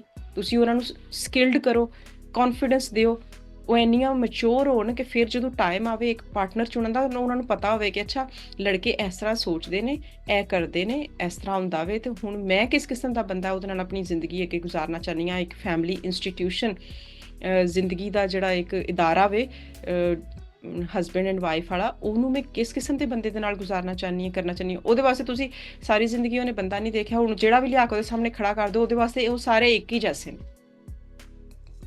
ਉਹਨੂੰ ਪਤਾ ਹੀ ਨਹੀਂ, ਉਹ ਸਿਰਫ ਉਹਨੇ ਦੇਖਣਾ ਹੈ ਕਿ ਅੱਛਾ ਇੱਕ ਮਰਦ ਹੈ, ਇਹਦੇ ਨਾਲ ਸ਼ਾਦੀ ਹੋ ਰਹੀ ਹੈ, ਜਦੋਂ ਸ਼ਾਦੀ ਹੋ ਜਾਣੀ ਹੈ ਤੇ ਜਿਸ ਤਰ੍ਹਾਂ ਮੇਰੇ ਮਾਂ-ਬਾਪ ਨੇ ਜ਼ਿੰਦਗੀ ਗੁਜ਼ਾਰੀ ਹੈ, ਮੈਂ ਜ਼ਿੰਦਗੀ ਗੁਜ਼ਾਰਨੀ ਹੈ, ਦੈਟਸ ਇਟ, ਖਤਮ। ਕੋਈ ਐਵੋਲਿਊਸ਼ਨ ਨਹੀਂ, ਕੋਈ ਪ੍ਰੋਗਰੈਸ ਨਹੀਂ। ਫਿਰ ਉਸ ਵਕਤ ਉਹ ਗਲਤੀਆਂ ਕਰਨੀਆਂ ਅੱਗੋਂ ਸ਼ੁਰੂ ਕਰਨ, ਤੇ ਉਸ ਵਕਤ ਤੱਕ ਉਹ ਦੋਵੇਂ ਇੰਨੇ ਮੈਚੁਰ ਹੋ ਚੁੱਕੇ ਨੇ ਕਿ ਉਹ ਕਵੇ ਦਾ ਕਿ ਮੇਰਾ ਪੁਆਇੰਟ ਆਫ ਵਿਊ ਜਿਹੜਾ ਨਾ, ਜਿਵੇਂ ਮੈਂ ਸੋਚਣਾ ਵਾ ਉਹੋ ਹੀ ਠੀਕ ਹੈ। ਉਹ ਲੜਕੀ ਕਵੇ ਦੀ ਕਿ ਨਹੀਂ, ਜਿਵੇਂ ਮੈਂ ਸੋਚਣੀ ਆ ਬਸ ਉਹੀ ਠੀਕ ਹੈ, ਕਿਉਂਕਿ ਉਹਨਾਂ ਨੇ ਕਦੀ ਇੱਕ ਦੂਜੇ ਨਾਲ ਇੰਟਰੈਕਸ਼ਨ ਹੀ ਨਹੀਂ ਕੀਤਾ। ਉਹਨਾਂ ਨੂੰ ਇਹ ਪਤਾ ਹੀ ਨਹੀਂ ਲੱਗਾ ਕਿ ਅੱਛਾ ਇੱਕ ਉਹਦੀ ਸੋਚ ਹੈ ਤੇ ਇੱਕ ਮੇਰੀ ਸੋਚ ਹੈ। ਲੇਕਿਨ ਅਸਾਂ ਹੁਣ ਇੱਕ ਦਰਮਿਆਨ ਦਾ ਰਸਤਾ ਦੇਖਣਾ ਹੈ ਕਿ ਜਿੱਥੇ ਅਸੀਂ ਦੋਵੇਂ ਆਪਣੇ ਆਪ ਨੂੰ ਬਿਲਕੁਲ ਖਤਮ ਨਾ ਕਰ ਦੇਈਏ, ਲੇਕਿਨ ਇੱਕ ਉਹ ਕਹਿੰਦੇ ਨੇ ਇਤਦਾਲ ਦੇ ਰਸਤੇ ਤੇ ਆ ਕੇ ਚੱਲੀਏ, ਕਿ ਕਿਉਂਕਿ ਅਸੀਂ ਹੁਣ ਇਹ ਘਰ ਨੂੰ ਚਲਾਉਣਾ ਹੈ, ਇਸ ਖਾਨਦਾਨ ਨੂੰ ਚਲਾਉਣਾ ਹੈ, ਇਸ ਫੈਮਿਲੀ ਨੂੰ ਚਲਾਉਣਾ ਹੈ, ਤੇ ਕਿਸ ਤਰ੍ਹਾਂ ਚਲਾਉਣਾ ਹੈ ਉਹ ਸਕਿੱਲ ਤੁਸੀਂ ਸਿਖਾਣੀ ਆਪਣੇ ਬੱਚਿਆਂ ਨੂੰ, ਉਹਨਾਂ ਨੂੰ ਕੌਨਫੀਡੈਂਸ ਦੇ ਕੇ। ਔਰ ਇਸੇ ਤਰ੍ਹਾਂ ਦੂਸਰੇ ਇਹ ਫੀਲਡਸ ਦੇ ਵਿੱਚ ਵੀ ਜਦੋਂ ਤੁਹਾਡਾ ਬੱਚਾ ਕੋਈ ਗਲਤੀ ਕਰੇ ਤਾਂ ਉਹਦੀ ਗਲਤੀ ਨੂੰ ਅਪਰੀਸ਼ੀਏਟ ਕਰੋ, ਬਲਕਿ ਪੁੱਛੋ। ਮੈਨੂੰ ਪਤਾ ਇੱਥੇ ਇੱਕ ਬਹੁਤ ਫੇਮਸ ਰਾਈਟਰ ਹੈ ਅਮਰੀਕਾ ਦੇ ਵਿੱਚ, ਔਰ ਇੱਕ ਬਹੁਤ ਵੱਡੀ ਜਿਹੜੀ ਹੈ ਨਾ ਬਿਲੀਅਨੇਅਰ ਖਾਤੂਨ ਹੈ, ਬਿਜ਼ਨਸ ਪਰਸਨ ਹੈ। ਉਹ ਕਹਿੰਦੀ ਹੈ ਕਿ ਸਾਡੇ ਜਿਹੜੇ ਵਾਲਿਦ ਸਨ ਨਾ, ਉਹ ਸ਼ਾਮ ਨੂੰ ਅਸੀਂ ਡਿਨਰ ਟੇਬਲ ਤੇ ਬੈਠਦੇ ਸਾਂ ਤੇ ਉਹ ਇਹ ਪੁੱਛਦੇ ਸਨ ਕਿ ਅਸੀਂ ਦੋ ਭੈਣ ਭਰਾ ਸਾਂ, ਤਾਂ ਸਾਨੂੰ ਪੁੱਛਦੇ ਸਨ ਕਿ ਅੱਜ ਤੁਸੀਂ ਗਲਤੀ ਕਿੰਨੇ ਗਲਤੀ ਕੀਤੀ ਔਰ ਕੀ ਗਲਤੀ ਕੀਤੀ ਔਰ ਕਿੰਨੀਆਂ ਗਲਤੀਆਂ ਕੀਤੀਆਂ ਨੇ। ਔਰ ਜਿਸ ਦਿਨ ਅਸੀਂ ਦੱਸਦੇ ਸਨ ਅੱਜ ਕੋਈ ਗਲਤੀ ਨਹੀਂ ਹੋਈ, ਉਸ ਦਿਨ ਉਹ ਮਾਯੂਸ ਹੋ ਜਾਂਦੇ ਸਨ। ਉਹ ਕਹਿੰਦੇ ਸਨ ਅੱਜ ਤੁਸੀਂ ਕੋਈ ਗਲਤੀ ਨਹੀਂ ਕੀਤੀ, ਇਹਦਾ ਮਤਲਬ ਹੈ ਅੱਜ ਤੁਸੀਂ ਕੋਈ ਨਵੀਂ ਚੀਜ਼ ਟਰਾਈ ਨਹੀਂ ਕੀਤੀ। ਤੇ ਅਸੀਂ ਸਾਡੇ ਬੱਚੇ ਡਰਦੇ ਰਹਿੰਦੇ ਨੇ ਕਿ ਹਾਏ ਗਲਤੀ ਹੋ ਗਈ, ਹੁਣ ਕਿਧਰੇ ਮੇਰੇ ਮਾਂ-ਬਾਪ ਨੂੰ ਪਤਾ ਨਾ ਲੱਗ ਜਾਏ।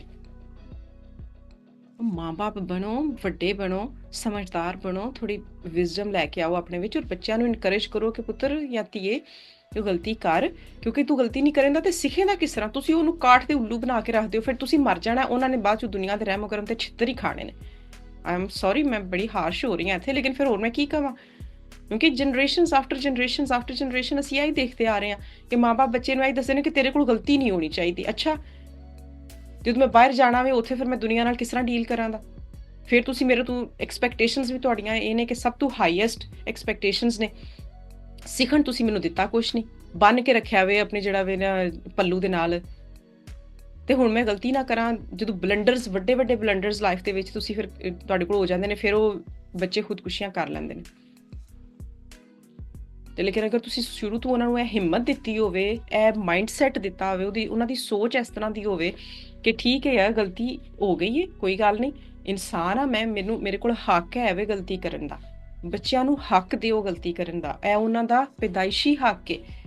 ਉਹਨਾਂ ਨੇ ਸਿੱਖਣਾ ਆਪਣੀਆਂ ਗਲਤੀਆਂ ਤੋਂ। ਤੁਸੀਂ ਬਹਿ ਕੇ ਜਿਹੜੇ ਨਾ ਮੂੰਹ ਜ਼ਬਾਨੀ, ਮੂੰਹ ਕਲਾਮੀ ਜੋ ਮਰਜ਼ੀ ਉਹਨਾਂ ਨੂੰ ਕਹਿੰਦੇ ਰਹੋ, ਉਹ ਨਹੀਂ ਸਿੱਖ ਸਕਦੇ। ਥੋੜ੍ਹਾ ਬਹੁਤ ਉਹਨਾਂ ਨੂੰ ਯਾਦ ਰਹੇਗਾ ਸ਼ਾਇਦ, ਲੇਕਿਨ ਉਸ ਤਰ੍ਹਾਂ ਉਹਨਾਂ ਨੇ ਸਿੱਖਣਾ ਨਹੀਂ ਜਿਹੜਾ ਉਹ ਆਪਣੇ ਤਜਰਬੇ ਤੋਂ, ਆਪਣੀਆਂ ਗਲਤੀਆਂ ਤੋਂ ਸਿੱਖਣ ਦੇ। ਤੇ ਪਹਿਲੇ ਤੇ ਬੱਚਿਆਂ ਨੂੰ ਗਲਤੀ ਕਰਨ ਦਾ ਹੱਕ ਦਿਓ, ਤਾਂ ਕਿ ਫਿਰ ਤੁਹਾਡੇ ਬੱਚੇ ਜਿਹੜੇ ਨੇ ਉਹ ਤੁਹਾਨੂੰ ਵੀ ਗਲਤੀਆਂ ਕਰਨ ਦਾ ਹੱਕ ਦੇਣ ਔਰ ਤੁਹਾਨੂੰ ਇਨਸਾਨ ਸਮਝਣ, ਤੁਹਾਡੇ ਬੁੱਤ ਨਾ ਬਣਾਉਣ। ਐਸੀ ਗੱਲ ਦੇ ਨਾਲ ਮੈਂ ਆਪਣਾ ਅੱਜ ਦਾ ਜਿਹੜਾ ਵੀਲੌਗ ਹੈ ਇਹਨੂੰ ख़त्म कर रही ਹਾਂ। और अगर अभी तक आपने मेरे चैनल को सब्सक्राइब नहीं किया तो इन्हू सब्सक्राइब कर लो। ਇਹ ਵਾਲੀ ਤੁਹਾਨੂੰ ਐਪੀਸੋਡ ਪਸੰਦ ਆਈ ਹੈ ਤੇ ਮੈਨੂੰ ਥੰਬਸ ਅਪ ਜ਼ਰੂਰ ਦਿਓ, ਔਰ ਜਿਹੜਾ ਬੈਲ ਆਈਕਨ ਹੈ ਨਾ ਉਹਨੂੰ ਜ਼ੋਰ ਨਾਲ ਪ੍ਰੈਸ ਕਰ ਦਿਓ, ਤਾਂ ਕਿ ਅਗਲੀ ਵੀਡੀਓ ਵੀ ਤੁਹਾਡੇ ਕੋਲ ਪਹੁੰਚ ਜਾਏ ਮੇਰੀ। ਖੁਸ਼ ਰਹੋ, ਜਿੰਦੇ ਰਹੋ, ਗਲਤੀਆਂ ਕਰਦੇ ਰਹੋ ਤੇ ਬੱਚਿਆਂ ਦੇ ਨਾਲ ਨਾ ਬੱਚੇ ਬਣ ਜਾਓ। ਇਹ ਤੋਂ ਜ਼ਿਆਦਾ ਮਜ਼ੇਦਾਰ ਗੱਲ ਕੋਈ ਨਹੀਂ, ਚੀਜ਼ ਕੋਈ ਨਹੀਂ। ਤੁਸੀਂ ਇਹ ਅਹਿਸਾਸ ਕਰਕੇ ਇੱਕ ਦਫਾ ਤਜਰਬਾ ਕਰਕੇ ਦੇਖੋ, ਠੀਕ ਹੈ? ਤੇ ਇਨਸ਼ਾਅੱਲਾ ਮਿਲਦੇ ਹਾਂ ਅਗਲੀ ਵੀਡੀਓ ਦੇ ਵਿੱਚ।